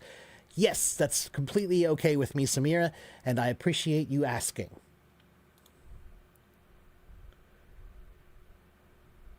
He's 28. That's right at the age where, I would say, you should know better. At 28, you should know better, especially as a guy, to ask a girl, a single girl. I'm not sure if you're single, Anna, but I guess I'm saying that at the age of 28, a guy should know that he should be a little bit more thoughtful about asking a woman something like this. That's all. He should just be more thoughtful about it, It sounds like he's still, youthful, that impetuous. That's a good word. Impetuous means a little bit too fast and didn't think about it. A little too youthful. On Hello Talk, only language learners have a basic level of trustworthiness. Well, again, guys, I've been on this app for 13 years almost. Okay? I've been on this app for a long time. And I have talked to people in every single country in the world. Okay? And I have met some people on Hello Talk and met them in real life. And they are my friends now in real life. Okay? It's wonderful to do, but just be smart about it. That's all. Just don't be too careless. Okay? What about Dallas? Texas is not that... Texas is mostly not that diverse. There are a few pockets of Texas that are very diverse. Like, for example, in the southeastern part of Texas, I think, there's a big Vietnamese community in Texas that has moved there over many years. So there's that. I know about that community. But most of Texas, I don't think it's real diverse, man. Dallas will be a little bit more diverse because it's a city. All right, but if you go outside of Dallas, not very diverse, man.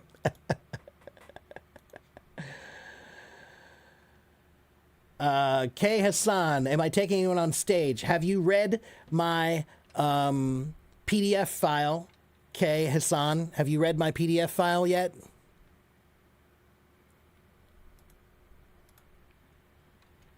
You have to read my PDF file first.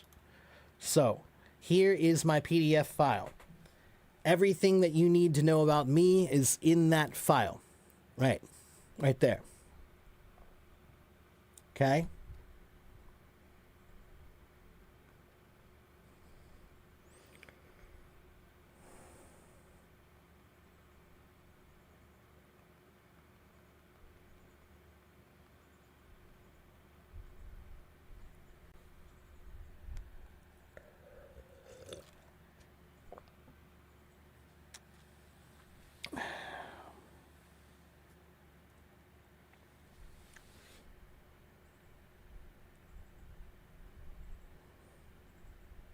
Well, that is interesting. Okay, so look, Houston's most diverse city. It's actually not now, but I didn't know that it is ranked in the top 5 always. So look, I don't know everything about everything. Okay, I've been to Texas a few times, but I haven't been everywhere in Texas, so I don't know everything about Texas. Okay, but look, Houston, apparently, very diverse. All right, so there you go. But in general, if it's a big city in America, it's going to be pretty diverse. Okay, with the exception of maybe Salt Lake City.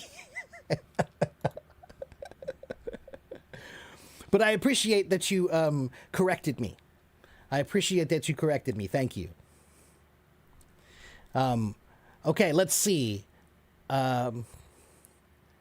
Hassan, did you get my file? Please get my file and read my file, and then maybe you can come on stage. But if you're new, you have to read my file first, okay? Because I have 90,000 followers, and right now there are 90 people in the room.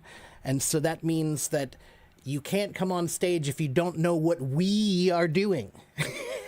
We are doing something here. So you have to know what that is, okay? And every single time I do a live stream, somebody just wants to come up and talk to me. And I understand that you just want to talk and that you just want to practice. But I have an obligation to my followers and to my students that I have to teach here. Okay, so you have to talk to the teacher. All right, if you want to talk.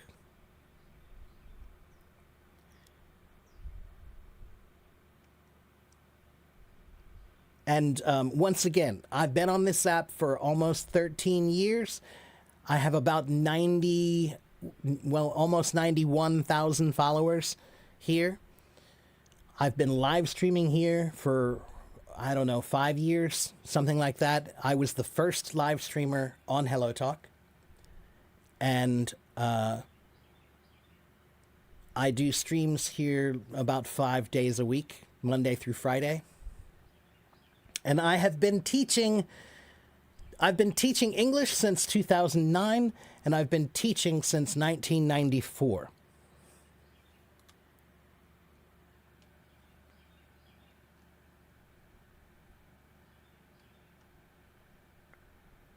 Okay, let's see. Did I miss anything?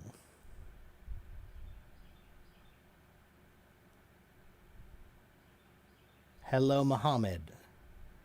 Let's see. I call shotgun and hold your horses as such interesting phrases. So shotgun, the term shotgun is a fun phrase that we use in America. It's like when kids are getting into a car, right? So maybe you are with 3 or 4 of your friends and you all want to go to the store or to a movie, right? So you all have to get in the car. And most people, they don't want to sit in the back seat, so everybody wants to sit in the front seat. But there's only the driver, and then there's the seat next to the driver. And that seat is called the shotgun seat. That's called the shotgun seat. So what we will do is, if we're getting ready to get in the car, somebody will say, shotgun, and that means I get to sit in front.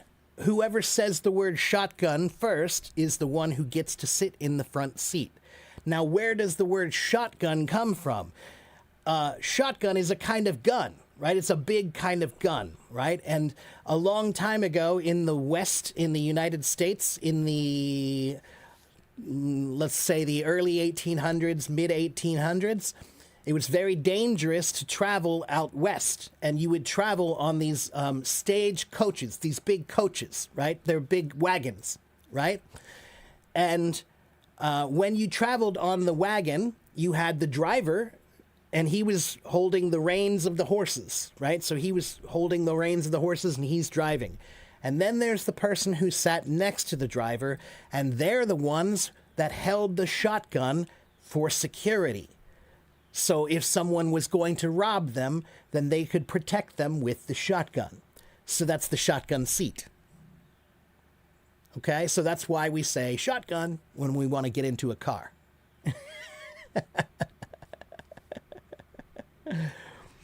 All right. And hold your horses. Again, yeah, hold your horses is a term that we say that means wait. Be patient, okay? And why do we say that? Because, horses on a wagon, or, well, it was on a wagon. When you're on a wagon, you have usually more than one horse, and you control them with these leather straps that are called the reins. reins, the reins. Okay, and so to stop a horse, you pull it back and you hold it. So you hold the horses. Can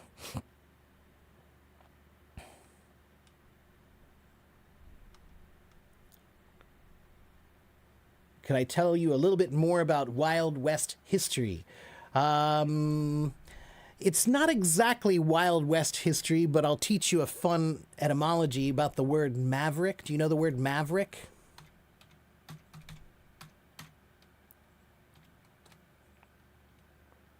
A maverick.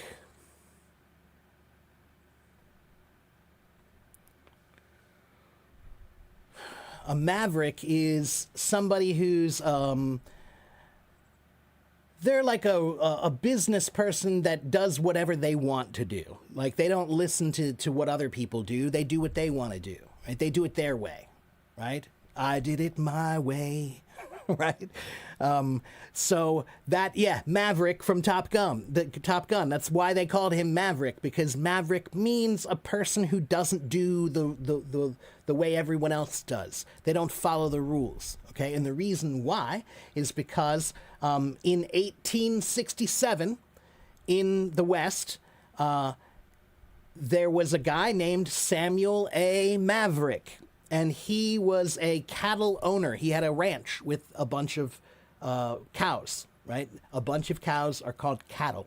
So he had a cattle ranch. And back then, there were many, many ranches. There are many, many ranches with many, many cows. And how can you tell whose cow is whose? How do you know whose cows are whose? Whose cow is this one and whose cow is this one? How do you know? What if they get lost?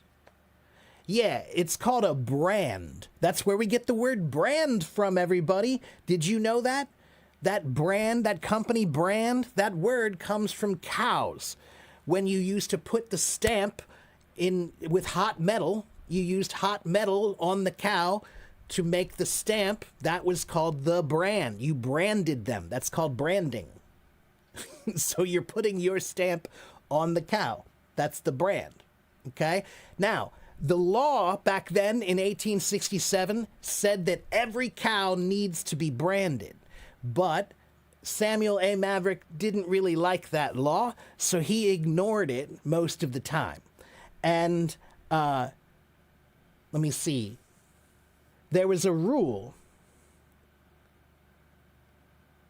Let's see. It says all cows found running at large in this state without a mother, and upon which there is neither mark nor brand, shall be deemed a maverick, and shall be sold to the highest bidder for cash, at such time and place, and under such rules and regulations as the roundup commissioners of the...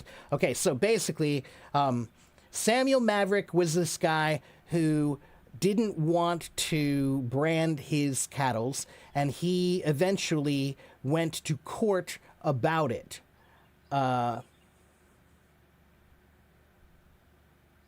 Wait a minute, let me find the other story. Hold on.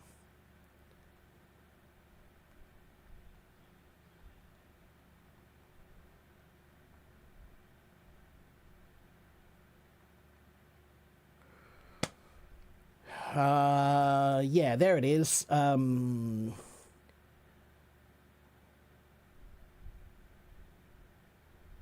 In 1847, he got 400 cattle as payment for a debt that was owed to him.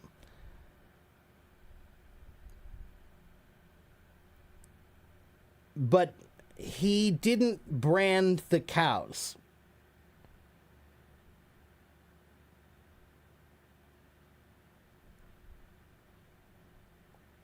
Hold on.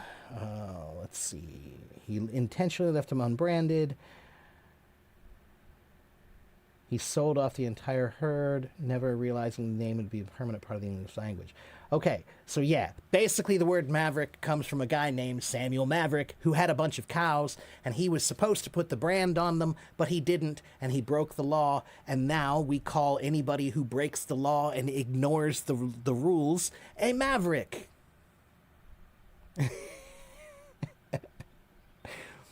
And that's from the 1860s, 1867, 1850s, somewhere in that neighborhood.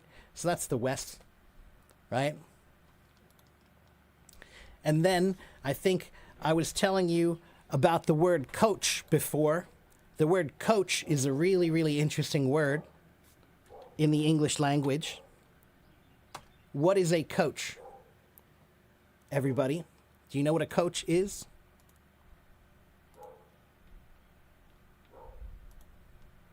A coach is a teacher, okay? Anyone else? A coach is a trainer, right? Okay, we're getting there. So a coach is someone that helps you get to your goal, right? Waleed, don't cheat. You're telling my jokes, Waleed.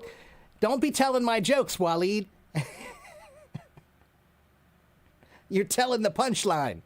I haven't told the joke yet. So yeah, a coach is a person who trains you and they help you to get to your goal, right? They help you reach your goal, right? That's what a coach does, right? But the word coach originally is the word that we used to talk about a wagon. A wagon was called a stagecoach. A stagecoach, like this.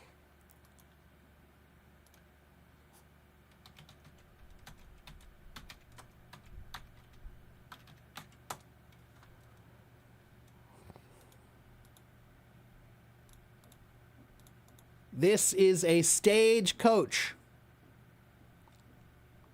Okay, and this is how people traveled back then, right? Okay? Now, everybody used a coach. But why did they call it a coach? It's because in, I want to say 1867, but let me double check my date.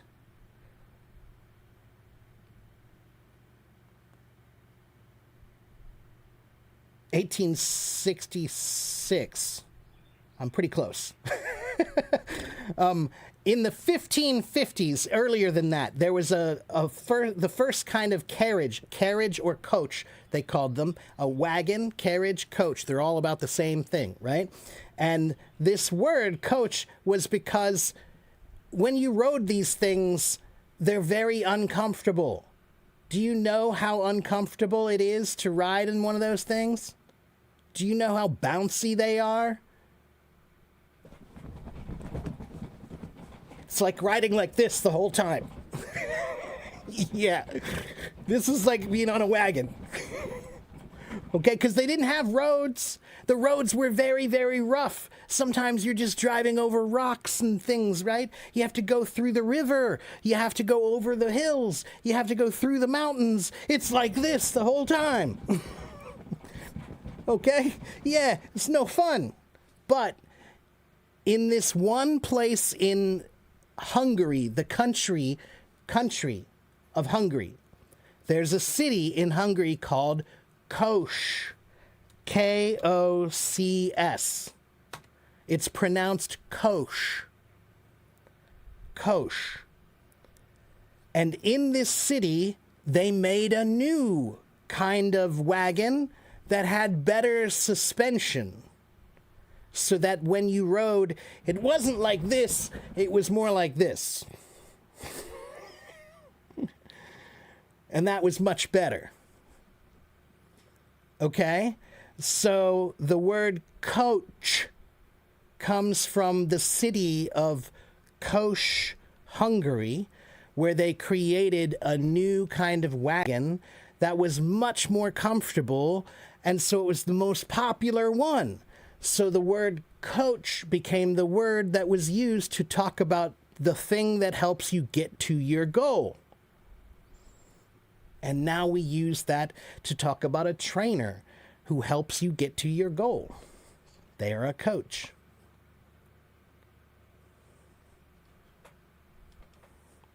Thank you, Susu.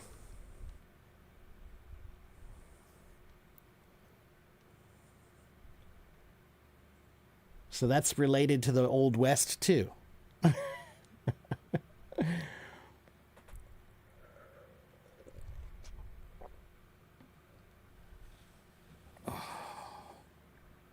How many people in or within the room? What's the difference between in and within? Ti Jiao. How many people are in the room? That's just Li Mian You Jiga, right? So within is talking about some kind of a border or boundary or limit, right? So, for example, we have laws that sometimes the law, it's just for this city. But then if you're outside of the city, then they have a different law, right? So that means that this law is only within the city limits, right? Or you can only go to this school if you live within the city limits, means the border of the city, the limit of the city, okay? So within is talking about inside a limit of something or inside a border of something, okay? Now, I can use the term within to mean inside, right? Like maybe I'm a magician, right? And I have a box and I say, within this box is a rabbit, right? Whatever, something. In this case, it just means inside. Okay, so occasionally the term within can just mean inside something, but it usually means within the limits or the boundaries of something. Okay? Is it the same with carriage? Yeah, carriage. So the word carriage comes from the word carum. That's from Latin. So the word carriage is related to the word car, right? And so right now you drive a car. Maybe you have a car, right? Well, what did they use in Roman times? If you had to travel in Roman times, then what did they use? They used something called a carum. So the word carriage and the word cart and the word car are related to the word carum, which was this.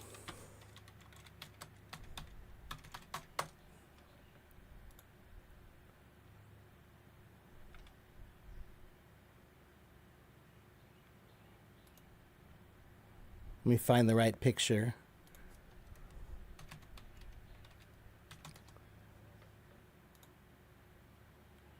This was a Roman carriage or carum.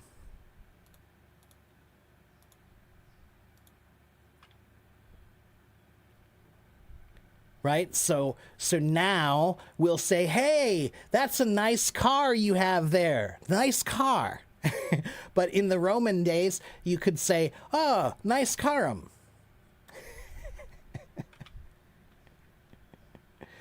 All right, so car, carum, cart, carriage, all related. And there's the idiom to put the horse before the cart. That's right. Or no, it's actually put the cart before the horse. The horse is supposed to be before the cart.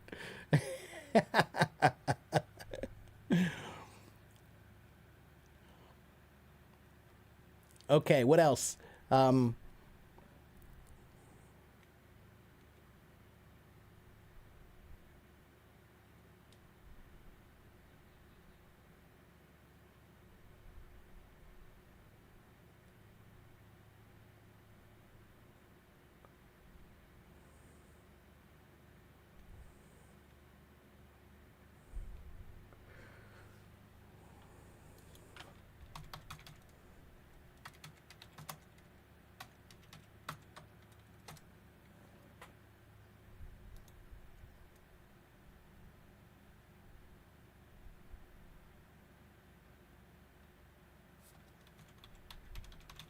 One moment, I'm looking at something I didn't know.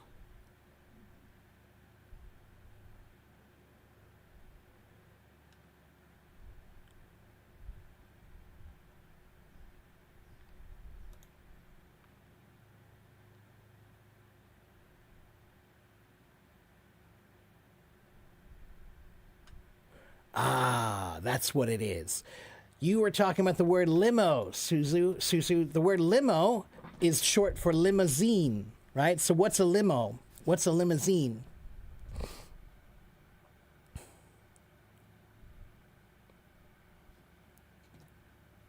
It's a fancy car, right? It's a very, very long car, right? But the original limousine was it was an early kind of car that had, let me think, how do I say this? The driver's seat was open, but the passenger seat was covered like this.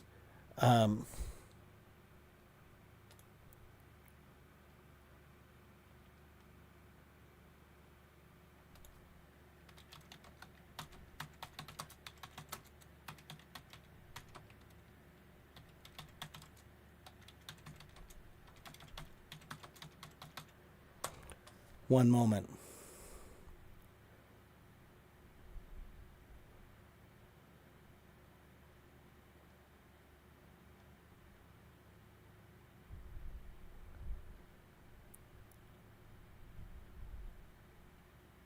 Ah, there it is. Something like this. So basically, what it means is the first model of this thing, the driver, their part of the car didn't have a cover, but the passengers did. And in this part of France, Limousine, there were a bunch of shepherds, sheep herders, right? And they were famous for wearing cloaks that were covered over their head, right? So the people of Limousine were noted for having this covered cloak. And that's why they called it a limousine, because the first limousine cars, the driver did not have a covering, but the passengers did, like a cloak. It looked similar.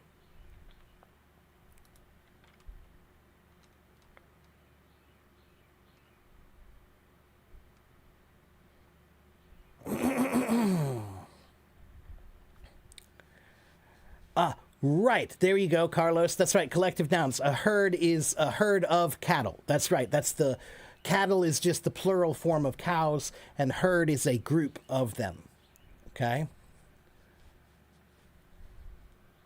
Why are the countries like Ivory Coast and Austria called by these names, and why are their names different than Arabic? So the Ivory Coast is named that because that's a French name, right? Côte d'Ivoire, and it's French colonialism. Waleed, you have to learn about the colonial years of Africa and all the countries that were taken over by European countries during that time. Okay? So that's why that one is called that. Austria, why is Austria called Austria? That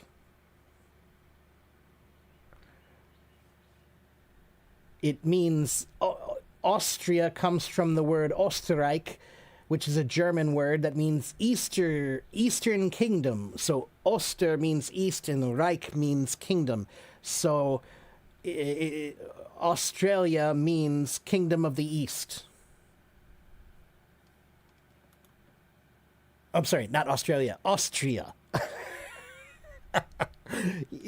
Sometimes it's funny when the words come out of your mouth and then they hit your ears a second later and you're like, wait, that's not the right word. Austria, not Australia. And then why is it different in Arabic? And that's has to do with history and has to do with mapping and has to do with, oh, how do I say it? Colonialism again. It's basically colonialism, Waleed. That's the reason why. What about chariot? A chariot is another very similar thing. The word chariot is from French, and it's the French variation of the word carum, right? So the word carum in French became chariot. And then that word became English, which is kind of funny.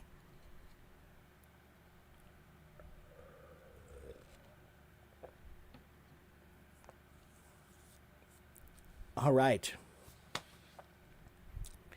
Hello, Becca. Okay. I'm open to talking to somebody on stage if somebody would like to come talk to me on stage. It would be best if you have a question or a topic. If you have a question or a topic, then you can come on stage and you can ask me and we can talk about it. Okay? The only thing that I just don't like is when somebody comes on stage and they just say, "What's up?" Like, I just want to you just have to have something to talk about, that's all. I don't think that's asking too much. All right? And I will help you. You'd be amazed how much more helpful I can be if I actually know you. The information I give now is general, right? So I give you general answers now. But if I actually know you, or I can talk to you, I can give you much more specific answers that are even more valuable. But you have to come on my stage and ask me something. Okay? Thank you, Lou. You're so nice.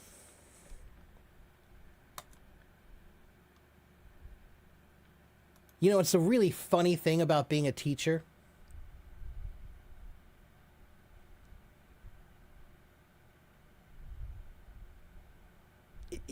You really, it's not hard to do if you care. It's one of those jobs that you can say, it's a hard job, but it's not hard to do if you care. It's like there's a famous drummer. Let me see, what did he say? Let me make sure I get the quote right.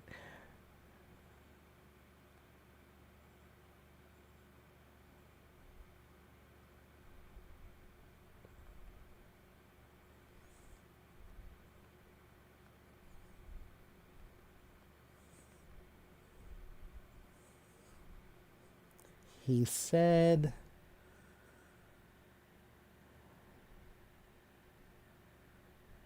so yeah, there's a drummer named Levon Helm. Great drummer. Great singer and a great drummer, Levon Helm. He played with a band called The Band. Okay, great band that's just called The Band. Easy to remember. The Band, Levon Helm. And somebody asked him, like, how can you do this? You know, why are you so good at this? And he said, it's not hard if you can do it.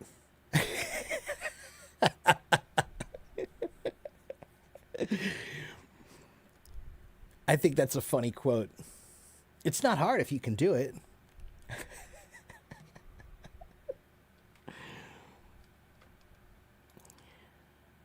我不会说中文。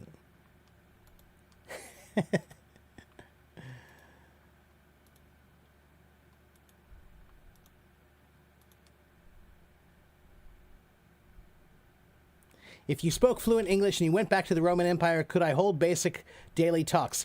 No. Not even close. No.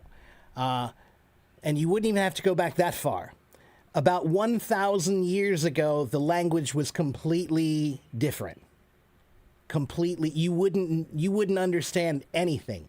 I posted a video about this on my Moments. Let me see if I can find it, and I'll play it for you. I'll show you what the English language sounded like 1,000 years ago, 800 years ago, 500 years ago, 300 years ago, and then modern, right? So, let's see.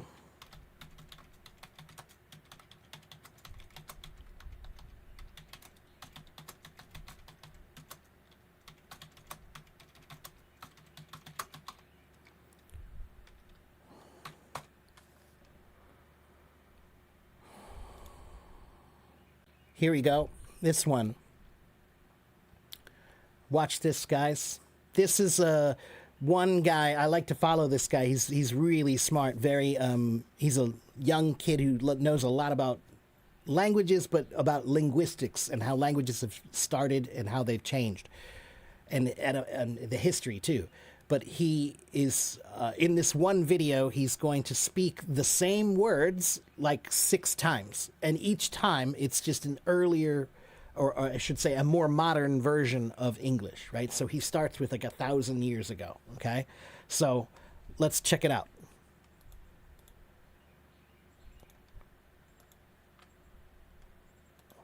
Here's the evolution of English over the past.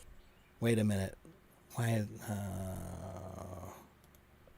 Here's the evolution of English over the past 1,000 years. Hold on. Share this tab. There we go. That's better. Let's make this bigger. There we go. Okay, so here's the evolution of English over the last 1,000 years. Okay, listen. He's gonna say this. Here's the evolution of English over the past 1,000 years. Färdig ordet, thot är om heaven, see din namn i halvor, tobe kommer din rike. Jag välde din vilja, och även svasa om heaven. Ordet färdig, en heaven rike. Din namn bedres, även rike. Laut tåt i kunge rike, lates kommer all i rike. That his will be idol in heaven and ever also. Ordet Fader that art in heaven, hallowed be thy name. The kingdom come to, be thy will done, as in heaven and in earth. O our Father which art in heaven, hallowed be thy name. Let thy kingdom come, thy will be fulfilled, as well in earth as it is in heaven. Our Father which art in heaven, hallowed be thy name. Thy kingdom come, thy will be done, in earth as it is in heaven. Our Father, who art in the heavens, hallowed. If you went back maybe 400 or 500 years, maybe you could have some basic communication with people because the language would maybe be somewhat understandable. A little bit. But you'd have trouble, I'm sure. Especially because most people would speak a much more basic version of the English language because most people were completely uneducated. So that means the language is not as formal. It means it's going to be a lot harder to understand when a peasant speaks it. Okay? So, yeah, the early, 1,000 years ago, it had a very Germanic and Celtic and Norse sound to it. Yeah. Yeah.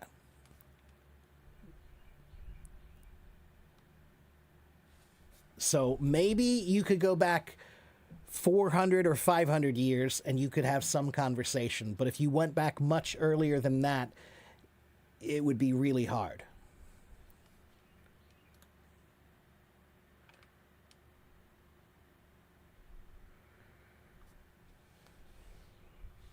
If I traveled back to ancient China, I wouldn't be able to communicate with ancient people using modern Chinese. Right, yeah, same thing. Almost every language, every language has changed a lot over time. So it's even hard to say sometimes how much it's changed. Did we get anybody raising their hand? Still nobody raised their hand. Did I miss anybody? I keep looking, but nobody's raising their hand.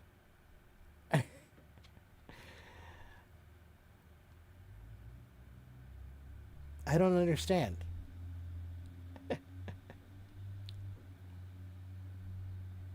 Anyway.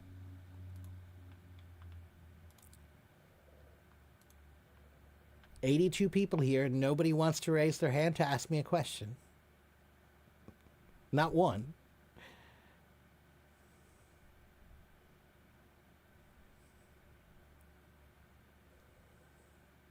You can give me some more words if you want to. Throw out some more English words and I'll tell you where they come from. And maybe they have a cool story.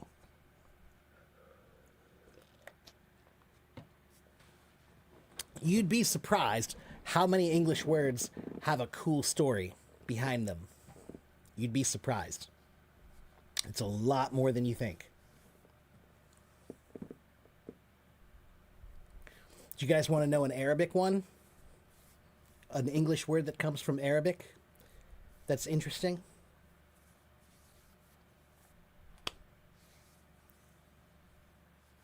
Ubiquitous. That's a good one. Ubiquitous. Yeah, I'll tell you what. Let me get to that. Yeah, that's the word average. That's the one I was going to tell you. Yeah. Yeah, the word average, the English word average, it originally derives from early Arabic. Okay, in early Arabic, the word was awariya. And the first meaning of the word was blindness, to be blind, right? So it was like talking about a blind person. Then the meaning changed again, and it meant eye damage, some kind of damage to your eyes. And then the meaning changed again, and it changed to just damage, some kind of damage. And then there was a period of time when there were many Italian ships in the Mediterranean and a lot of boats from North Africa, from whichever country in North Africa or whichever area in North Africa, and they were fighting on the ocean a lot between the North African Arabic boats and the Italian boats. And so the word average, awariya, became a meaning of boat damage, damage to your boat when you're fighting. That was awariya. And then the meaning changed again to shipping with boats. And when you ship things on boats, sometimes there's a storm, right? So what happens if you're on a boat and you have all of your things on that boat and somebody else has all of their things on that boat? But during a storm, what happens during a storm? What happens during a storm if you have a lot of stuff on the boat? What do they do with the stuff? Yeah, they throw it in the ocean, right? Because they want to make the boat lighter so it can move more easily in the storm. Okay, so they start throwing things overboard, right? And sometimes maybe they threw all of your stuff overboard into the water. But the other guy's stuff is fine. They didn't throw his stuff over, just yours. That's not fair, is it? It's not fair. They threw all your stuff into the ocean, but his stuff is all okay. That doesn't sound fair, does it? So that's why they created the maritime law of averages. Maritime means oceans, navy, ships, boats. It's a law of boating on the ocean that says that if you are traveling with your things on a boat, if your things get thrown over the boat, over into the water, and somebody else's things are not thrown over, then it's okay. Don't worry. When we come back to port, we'll average it out. We'll average it out. So half of his things will give the value to you so that you have equal losses, an average. So the word average that we use now, all the time we use average for lots of things to talk about a middle point, some kind of a middle point, right? It comes from a word in Arabic that meant to be blind.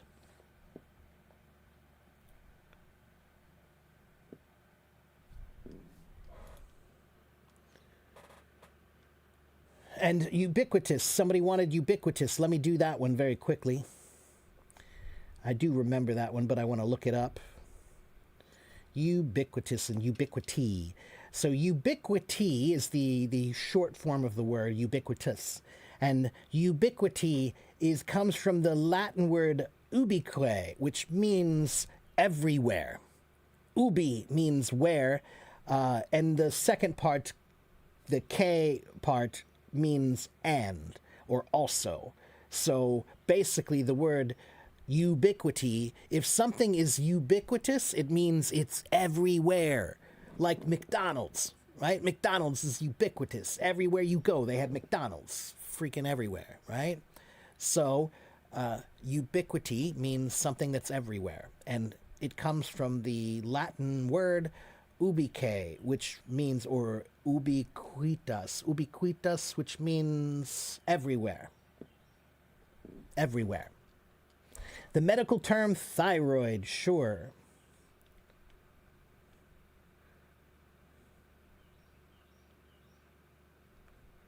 Thyroid comes from the Greek word thyroides, which means literally shield shaped, shaped like a shield. So there's a famous Greek doctor named Galen, Greek or Roman, I can't remember. I think Greek. If I remember right, he was a Greek doctor, Galen, very famous. And he created the word thyroid to talk about the Adam's apple. This thing here. And it looks like a shield. What is a shield, everybody? Do you know what a shield is? Like you have a sword and a shield, right? The thing that you hold to block, that's called the shield. So that's why your Adam's apple, the thyroid gland is located right around there, right? And that's why it's called that. It was to describe the shield. It means a weird shaped shield or door. Okay, what else? What other words? Bye, Carlos. How long did it take me to learn Chinese? Well, I'm not done. I'm not finished learning Chinese. I still am learning, and I will always be learning. It took me about 10 years to feel comfortable using Chinese. But that's because I didn't know the secret until 10 years later. The secret is that you have to start learning how to think in that language. Whatever language you're learning, the sooner you start thinking in that language, the sooner you will be comfortable. So I probably could have been comfortable in 5 years if I had done it, if I had known that trick. If I had known that trick. Jack and jackals, are they related? A jackal is a kind of animal. It's like a wild dog kind of a thing. No, the word jackal is from Persian, Turkish and Persian. In Persian, the word was shagal. Oh, and before that, it was Sanskrit, srigala. And it means the howler. To howl. Oh, oh, oh. That's howling. So the word jackal comes from the Persian word shagal, which means to howl.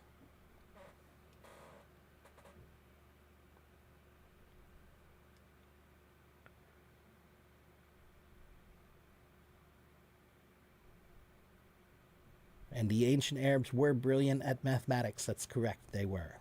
Most of our math comes from them. What are we talking about? We're talking about life, Michelle. I am a teacher, and I am teaching. If you ask me a question, I will try to give you an answer. Can I explain about the Amish? Okay, I can try. One moment.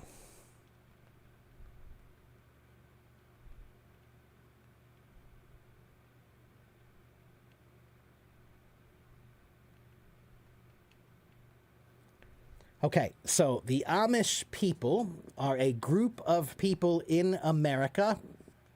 They're Christians, and they live a very, very simple, traditional life that's very slow-paced. They mostly reject modern technology, mostly.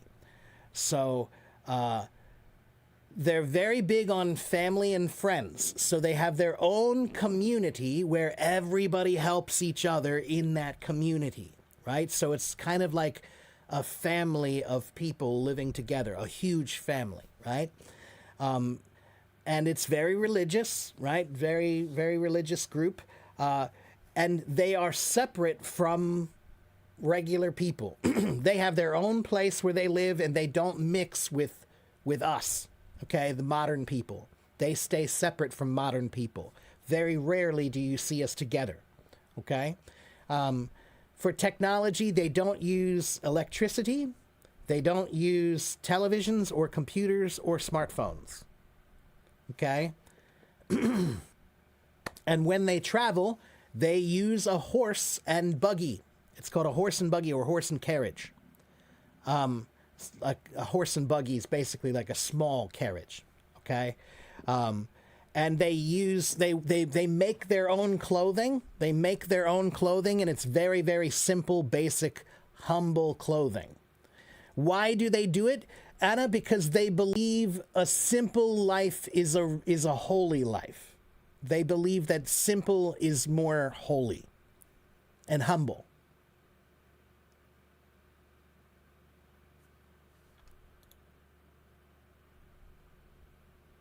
So we have some Amish who live in my area, and I'll show you what they look like.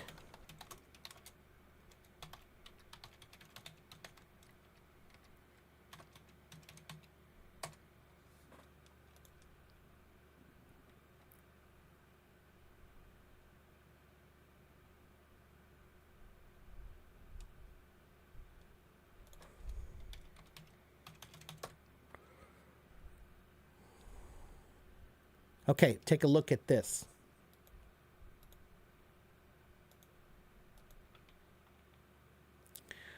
These are Amish people. You can see they wear a very basic kind of clothing, all the same, almost like a uniform, right? They're not allowed to make their clothes look very flashy. They must keep their clothes very simple. It's a requirement. Okay, so they have a lot of rules about that. And look, see, they use a horse and buggy.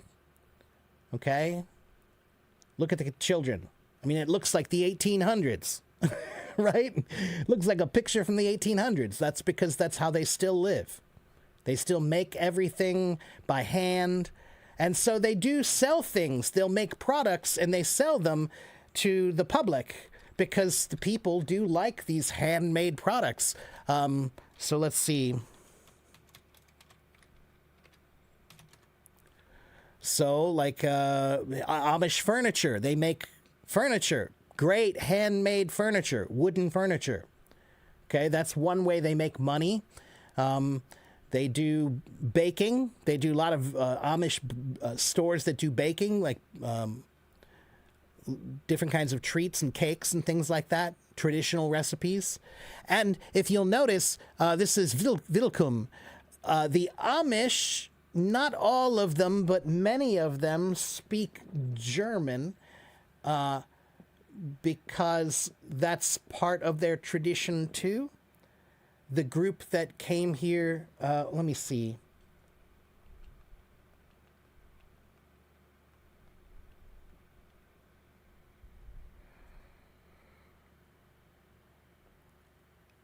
They originally came from the German area of Europe that had Switzerland and southwestern Germany.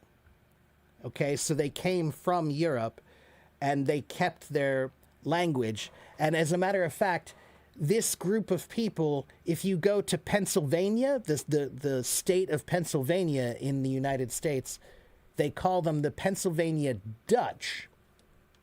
But what does the word, why do they call them Dutch? Do you know, what's the word, how do you say German in German? How do you say German in German? Anybody know?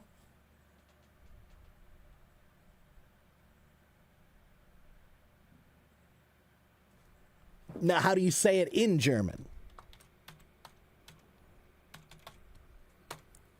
Deutsch. Deutsch. That means German. And that's where we get the word Dutch.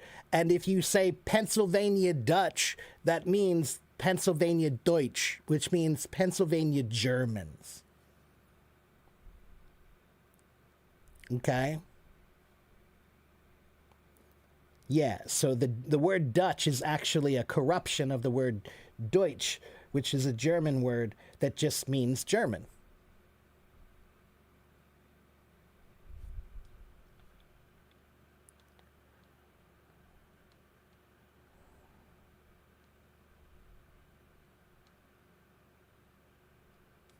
Have I ever been to China? So I lived in Taiwan for 5 years, and I've been to Hong Kong many times, but I haven't been to mainland yet. 为什么你要我说中文？我感觉就是奇怪。这是中文表演吗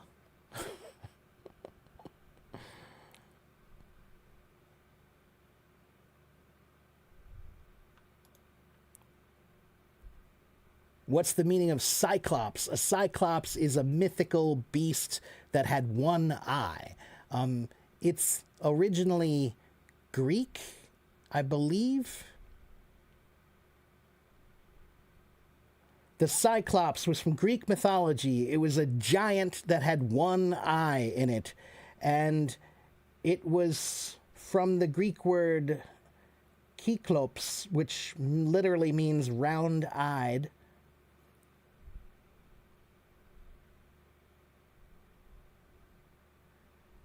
So in Greek legends, in Greek mythology, there were 3 Cyclops.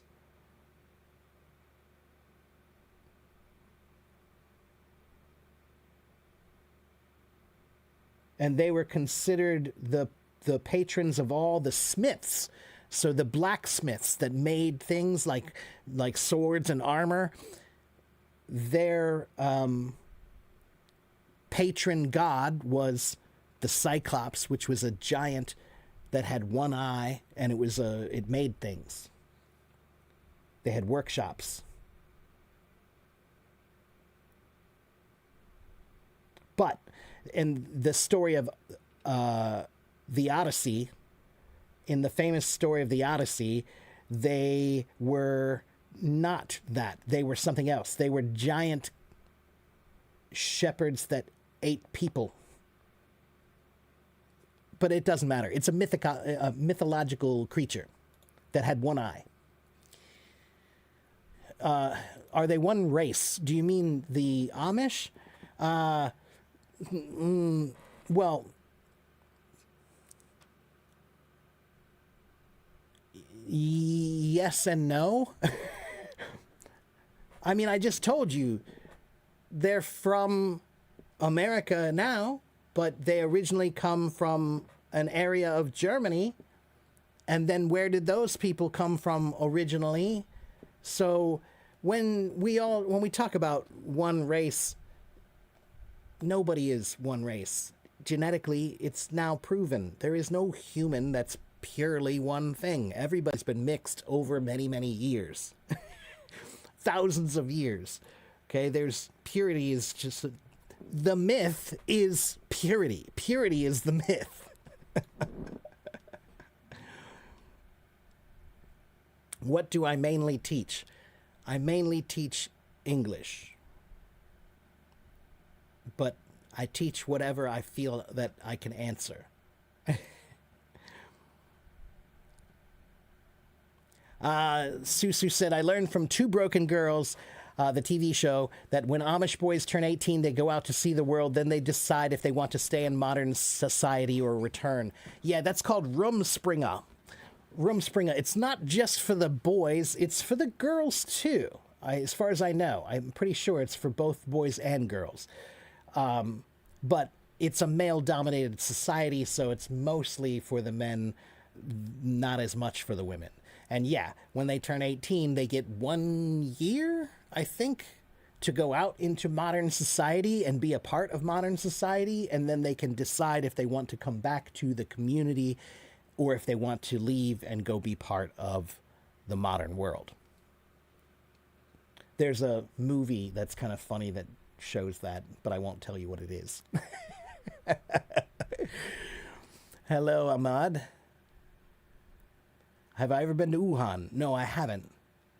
But I knew about Wuhan for many, many years before COVID because I'm a drummer, and one of the most famous companies that makes cymbals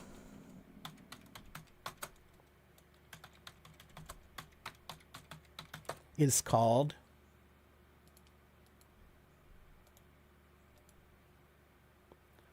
Wuhan.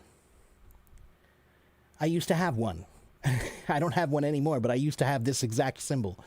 It's a Wuhan Chinese symbol made in Wuhan, China.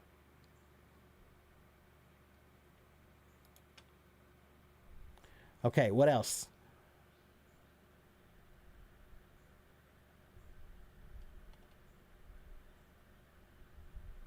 "当然会中文." 当然.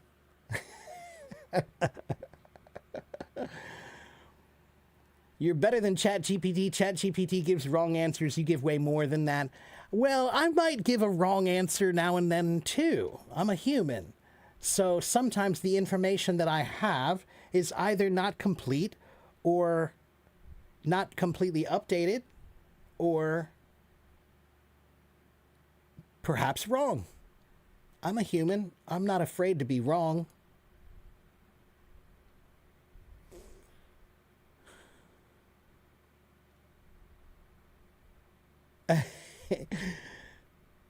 Yeah, 一点点. Yeah, let's see. Okay, what else? Can I give you some help about language learning? Give you some suggestions. Michelle, I can tell you you should follow me here. Okay? About 90,000 people follow me here on Hello Talk. And I have been on Hello Talk for almost 13 years. And I have been live streaming here for about 5 years. And I'm one of the only real teachers on Hello Talk. There are some other teachers who are great on Hello Talk as well, but I'm one of the only ones who is very focused on teaching. Okay? And if you follow me, you can also go to my YouTube channel. 我知道如果你是中国人，你需要用梯子。可是 everybody else, if you want to, you can go to my YouTube channel, and there's my YouTube channel right there. And also, here is my website. Okay, and on my website, there are many, many, many other websites for studying English. So almost everything that you need to study English by yourself is on my website. Okay? But also, Michelle, I have a blog. And on my blog, I have written many articles about how to learn English and how to learn in general. Okay? So you can go read my blog, and you can go look at my website, and you can come to my live stream here. And I also have this PDF file. Everything you need to know about me is in this file right here. Okay? If you want to know about me, please get this PDF file. My schedule is in the PDF file. My background is in the PDF file. My website, my YouTube, my blog, they're in the PDF file. I also put 4 articles in the PDF file, 4 great articles that'll help you with your English. Okay? So get the PDF file. Get the PDF file. Okay, next question.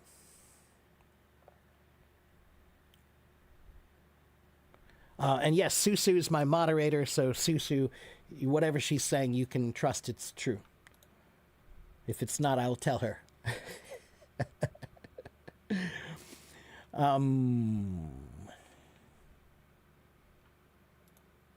You asked ChatGPT about the Korean match against Mexico and it was wrong? Wow, well, maybe it was giving you from the wrong time zone. Maybe the information it was giving you was right, but from the wrong time zone.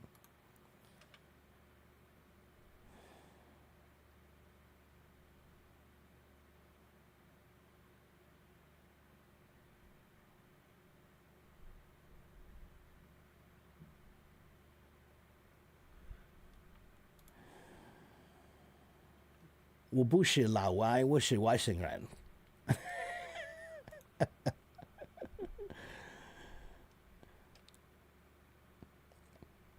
What's the difference between GPT Pro and Plus? I don't know. Ask it. It will tell you. It will tell you. All right, let's see. Anything else?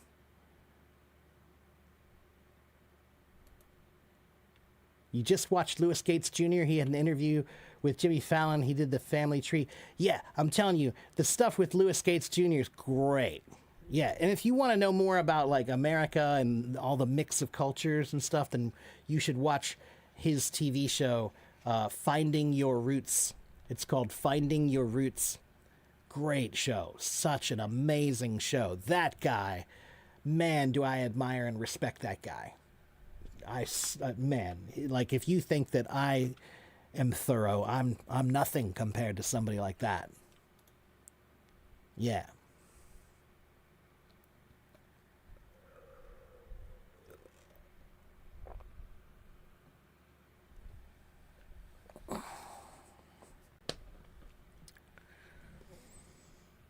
All right. If you have questions, you should ask me. If you have questions, you should ask me.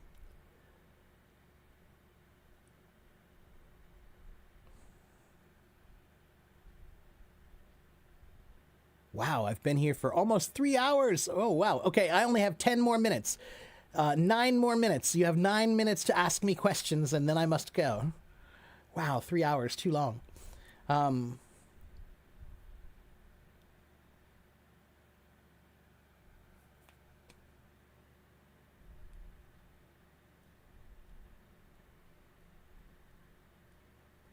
Yeah, Louis Gates Jr. is great.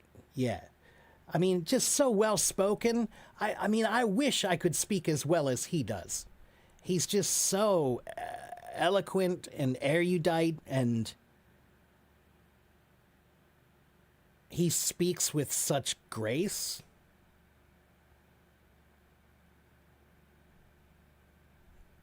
Like when words come out of his mouth, you just feel like you're learning. He just has the greatest soft teacher's voice.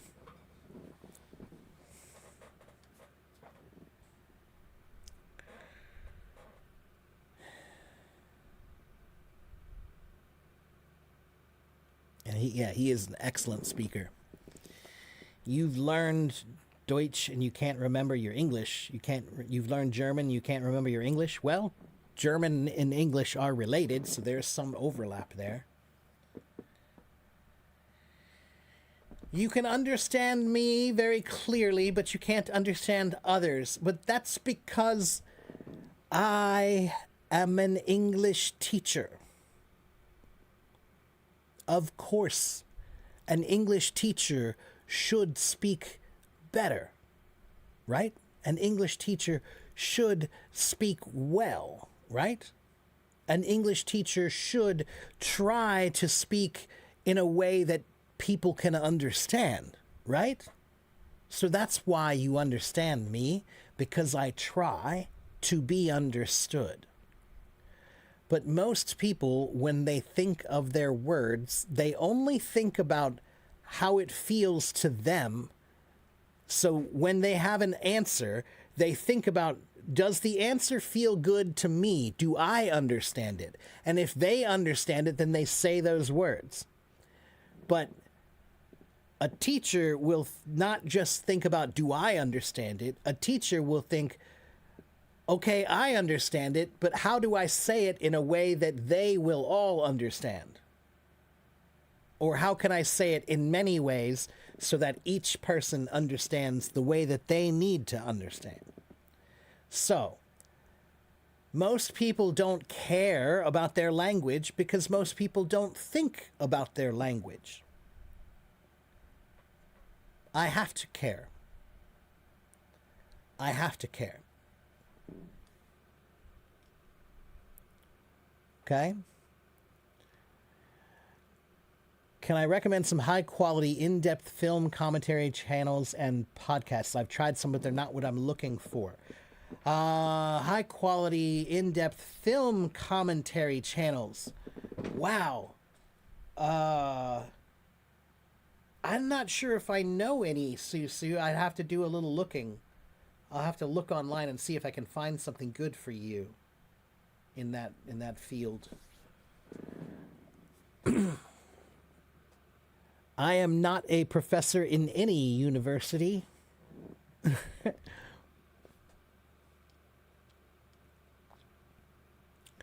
For English beginners, where should we start, Bonnie? Well, for English beginners, let me help you. I have a book for you right here. This is a free book online, and this is my favorite English grammar book. Okay? Basic English Grammar Book 1. All right? It's easy. It's kind of fun even to go through. All right? I have maybe 60 or 70 grammar books, but that one is my favorite. Okay? I use that one with every student. All right? So you can start with that. You can also start with vocabulary. Okay? You need to learn some vocabulary to begin, right? So, hold on, let me help you with that.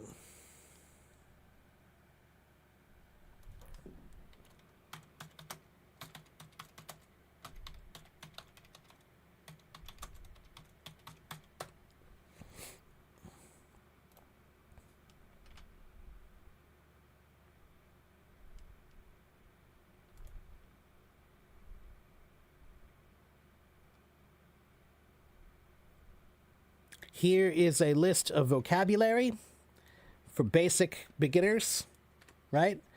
It's a list of topics. And then I'll give you one more great resource to start. As soon as I find it, where did I put that? Let me think.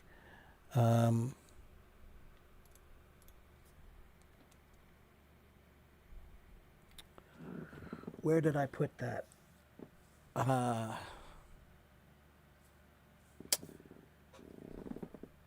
Oh, yeah.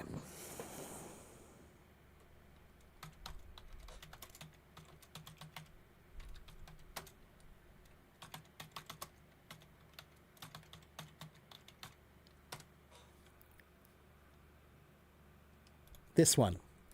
This is a website that has a great little beginner book of everyday American conversations, basic conversations. So, like this.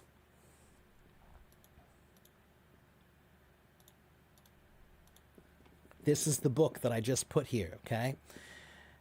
This is from the U.S. government. And if you look here, introductions and small talk, formal greetings, informal greetings, formal introductions, informal introductions. What time is it? Telephone calls. Can you say that again? Coincidences. Okay? And I'm going to give you one more really great resource, and it is called GamesToLearnEnglish.com. GamesToLearnEnglish.com. GamesToLearnEnglish.com. GamesToLearnEnglish.com. This is a free website, and look at all the games here. These are all games to practice English.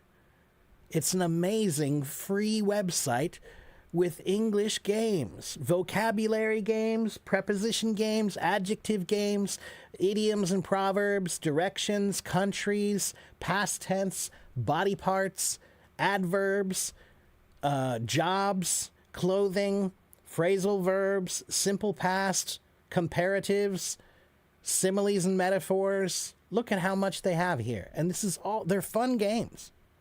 They're fun games. You can play it on your phone. So, if you start with those, that's a great place to start. Okay? It's a great place to start. Okay, let's see. I'm going to be finished here in just 1 minute. Let's see, what else can I answer quickly? Apart from Indo-European countries, can you tell which nationalities tend to pick up English more quickly? Ooh, wow. That's a hard one. I'm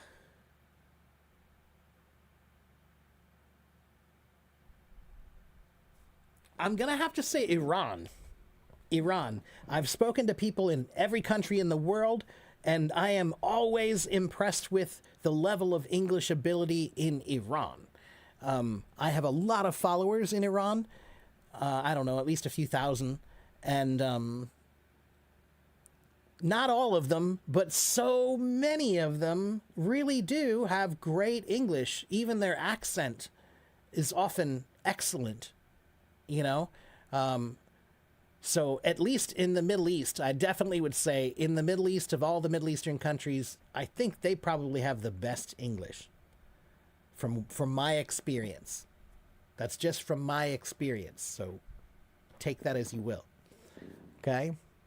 But as far as other nationalities that tend to pick up English more quickly, it's hard to say.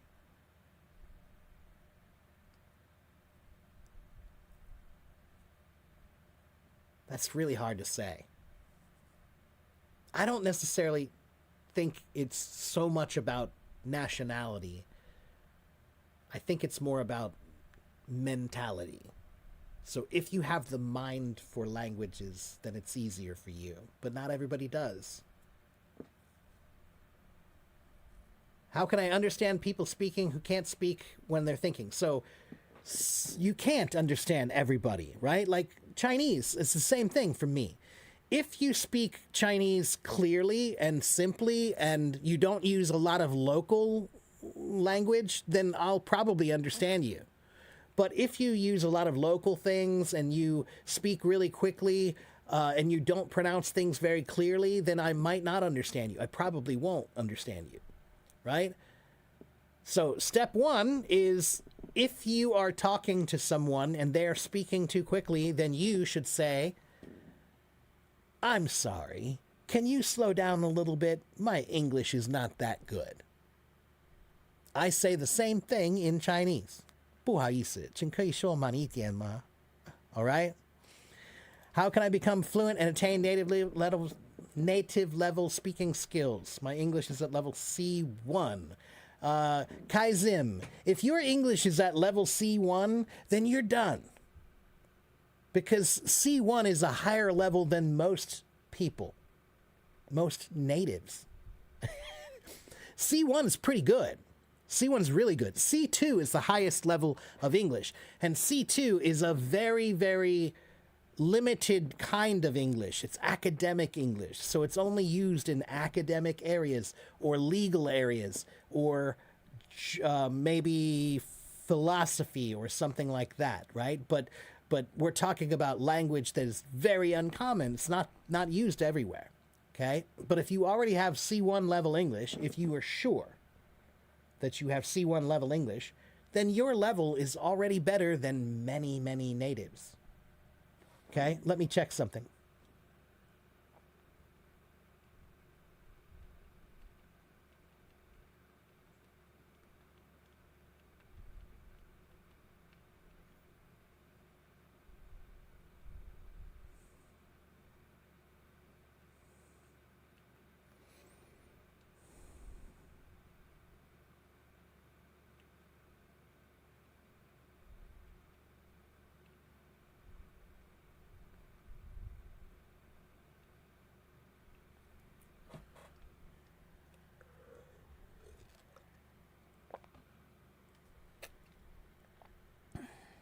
So the average American typical speech is right between B2 to low C1.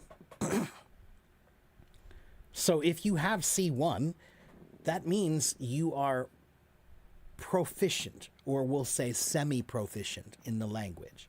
Okay?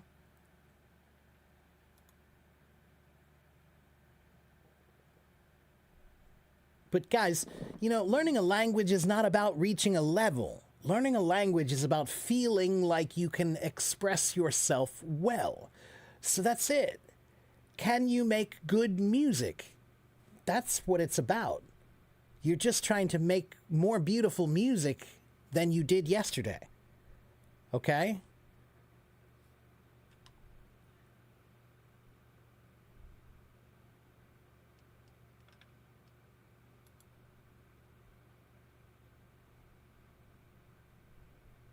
Thank you, How How. Can I recommend a movie or drama series?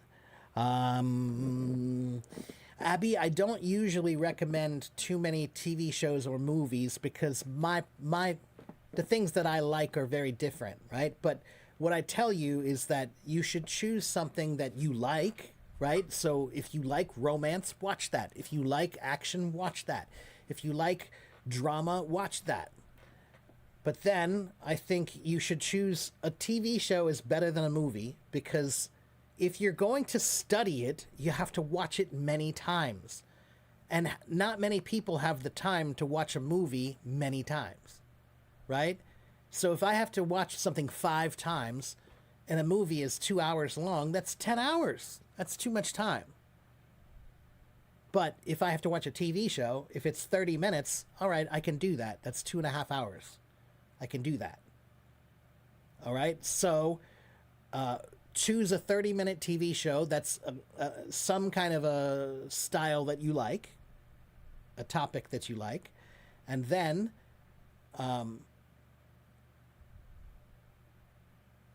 choose something that has a topic that's useful, practical, right? So I love shows about dragons and aliens and space travel and time travel. I love shows like that, sci-fi, right? But that's not the best for learning English.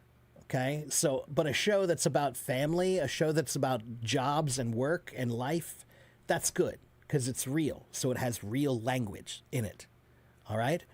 And then, Abby, if you're going to watch TV to learn, then you need to get the transcript. Every American TV show or movie or podcast, they all have a free transcript online, which means the transcript is the subtitles, but it's a printout. So you can print it and hold it and make notes, Abby. And if you can make notes on it, then you can study it. And now you can really learn. The subtitles on the TV, you can't really study those. But you can circle the words that you like. You can underline the vocabulary that you don't know, right? So, get the transcript. Every American TV show has a free transcript online. Okay? All right. Let's see. I'm trying to answer just a few more questions before I have to go. I learned English for 5 years, but then I started learning German. After I learned German, thank God I reached B2 level, but now whenever I try to speak or write something in English, I feel like my English has become extremely weak. And you're from Egypt, so your native is Arabic. So what I would say is, when you have a native language and you're learning a secondary and then a tertiary means third, a third language. So if you're learning a tertiary language, what you can do is learn your tertiary language through your secondary language. So what I mean is, Ezra, you learned German through Arabic. How about you go back and learn German again with an English book? Now you're going to be studying English and German at the same time. Okay? So that way, you're reviewing your English as you study your German. Okay?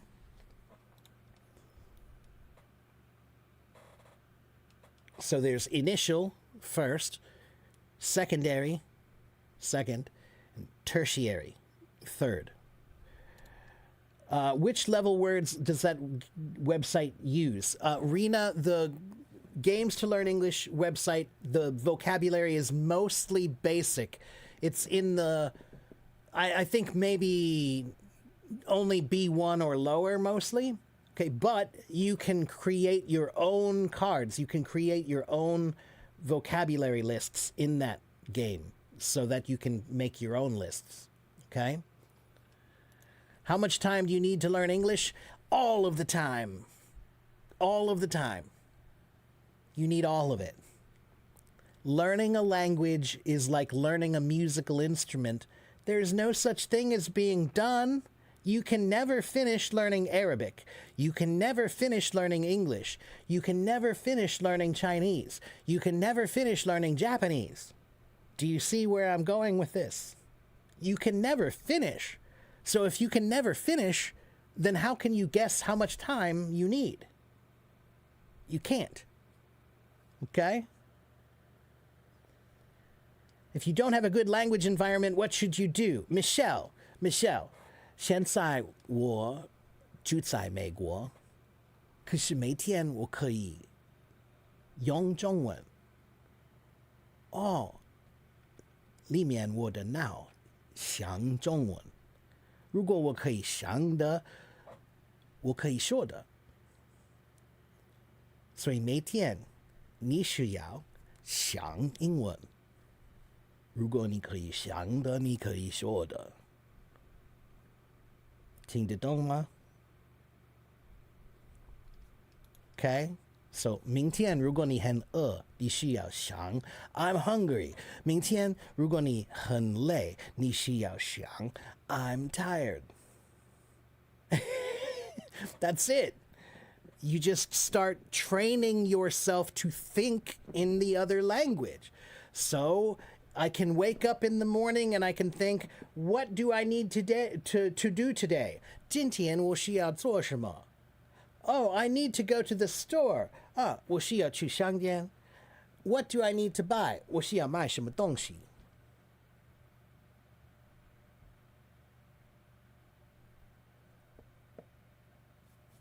And then you go to the store, and when you're at the store, you say, 这个香蕉真是太贵了，为什么? Right? You just think in Chinese. Or think in English for you. You think in English. And just spend time thinking. And then, if you can't think it, then that's what you must write down, because that's your homework.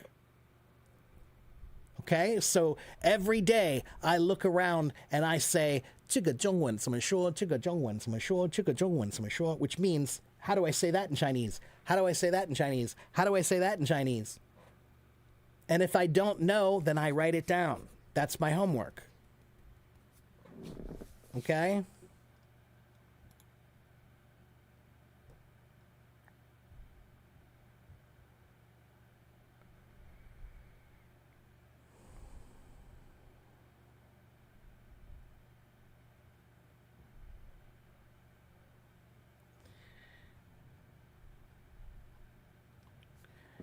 When you come to my room, you need to understand one very important thing about the way that I teach. I don't care how fast you get to the top of the mountain. I care if you know the mountain. So I am not trying to teach you how to get to the top of the mountain faster. No.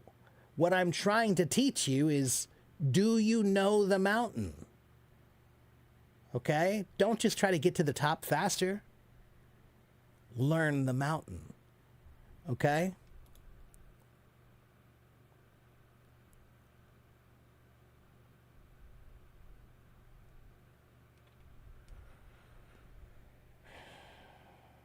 Think不懂为什么?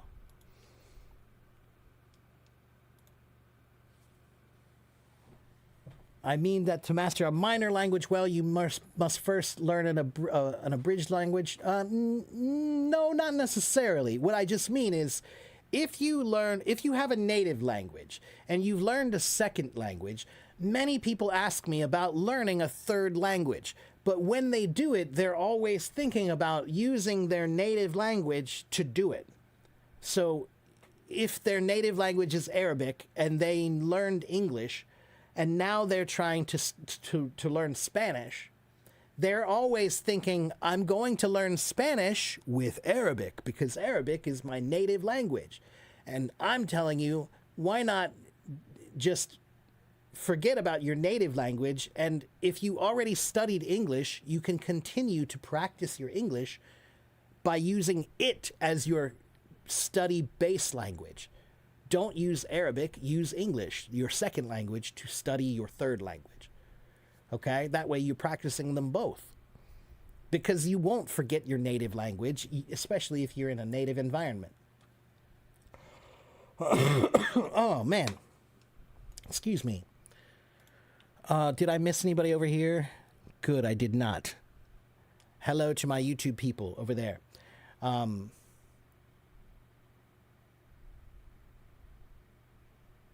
Listening, speaking, reading, and writing order. Just look for this 4-year-old Douyin last week. He had no problem communicating with a foreigner. Okay.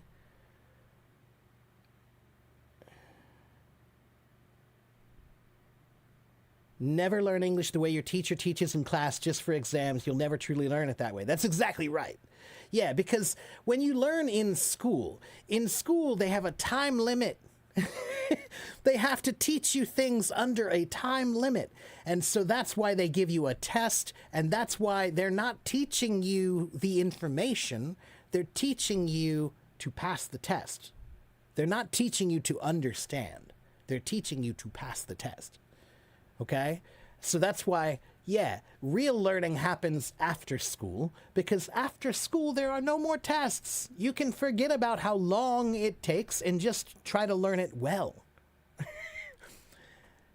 You can forget all about how long it takes. Just focus on doing it well, you know? Okay? All right. I'm just about out of time, guys. Okay, so if you are new, Sachin, again, guys, if you are new, I'm not new. I have been on this app for about 13 years, and I have been teaching since I was 18, since 1994. Okay? I've been teaching English since 2009. All right? And I have about 90,000 followers here. Abby, thank you so much. Abby, language is power, right? If you want to know more about me, you need to get this file. This is my PDF file. It has everything about me. Okay? If you want to know my schedule, it's in the file. If you want to know my background and who is this guy, it's in the file. If you want to know my website and my blog and my YouTube channel, it's in the file. Okay?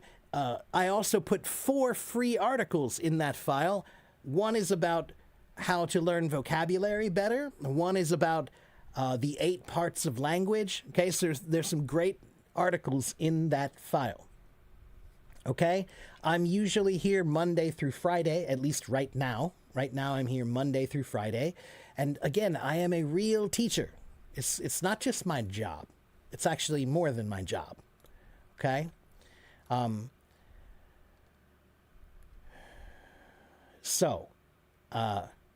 If you're serious about learning, you can come to my room and watch and listen, okay? Because I have a lot of followers and they ask me a lot of questions, and the questions they ask me are probably the same questions that you have. So all you have to do is come here and listen and pay attention and take some notes and ask good questions, okay? If you ask me a question like, how can I learn English? Do you know how many times I've been asked that question?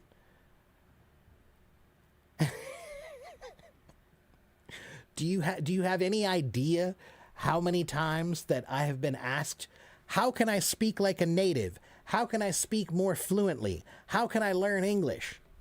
Those questions are not good questions. Those are lazy questions. That's a lazy question. You want me to give you one little answer that's going to solve all of your problems with no work or effort that you need to do. That doesn't exist. That doesn't exist. This is a room for people who want to learn. This is a room for people who want to know how to learn better. This is a room for learners. Okay? I don't teach people who are only interested in speed. Okay? It's not about speed. All right? Okay. I have to go. I'm starving. I'm hungry. I've been here for 3 hours and 20 minutes today. That's a long time. 3 hours and 20 minutes. And if you're wondering if I get paid for this, I do not. I do not get paid for this. Okay?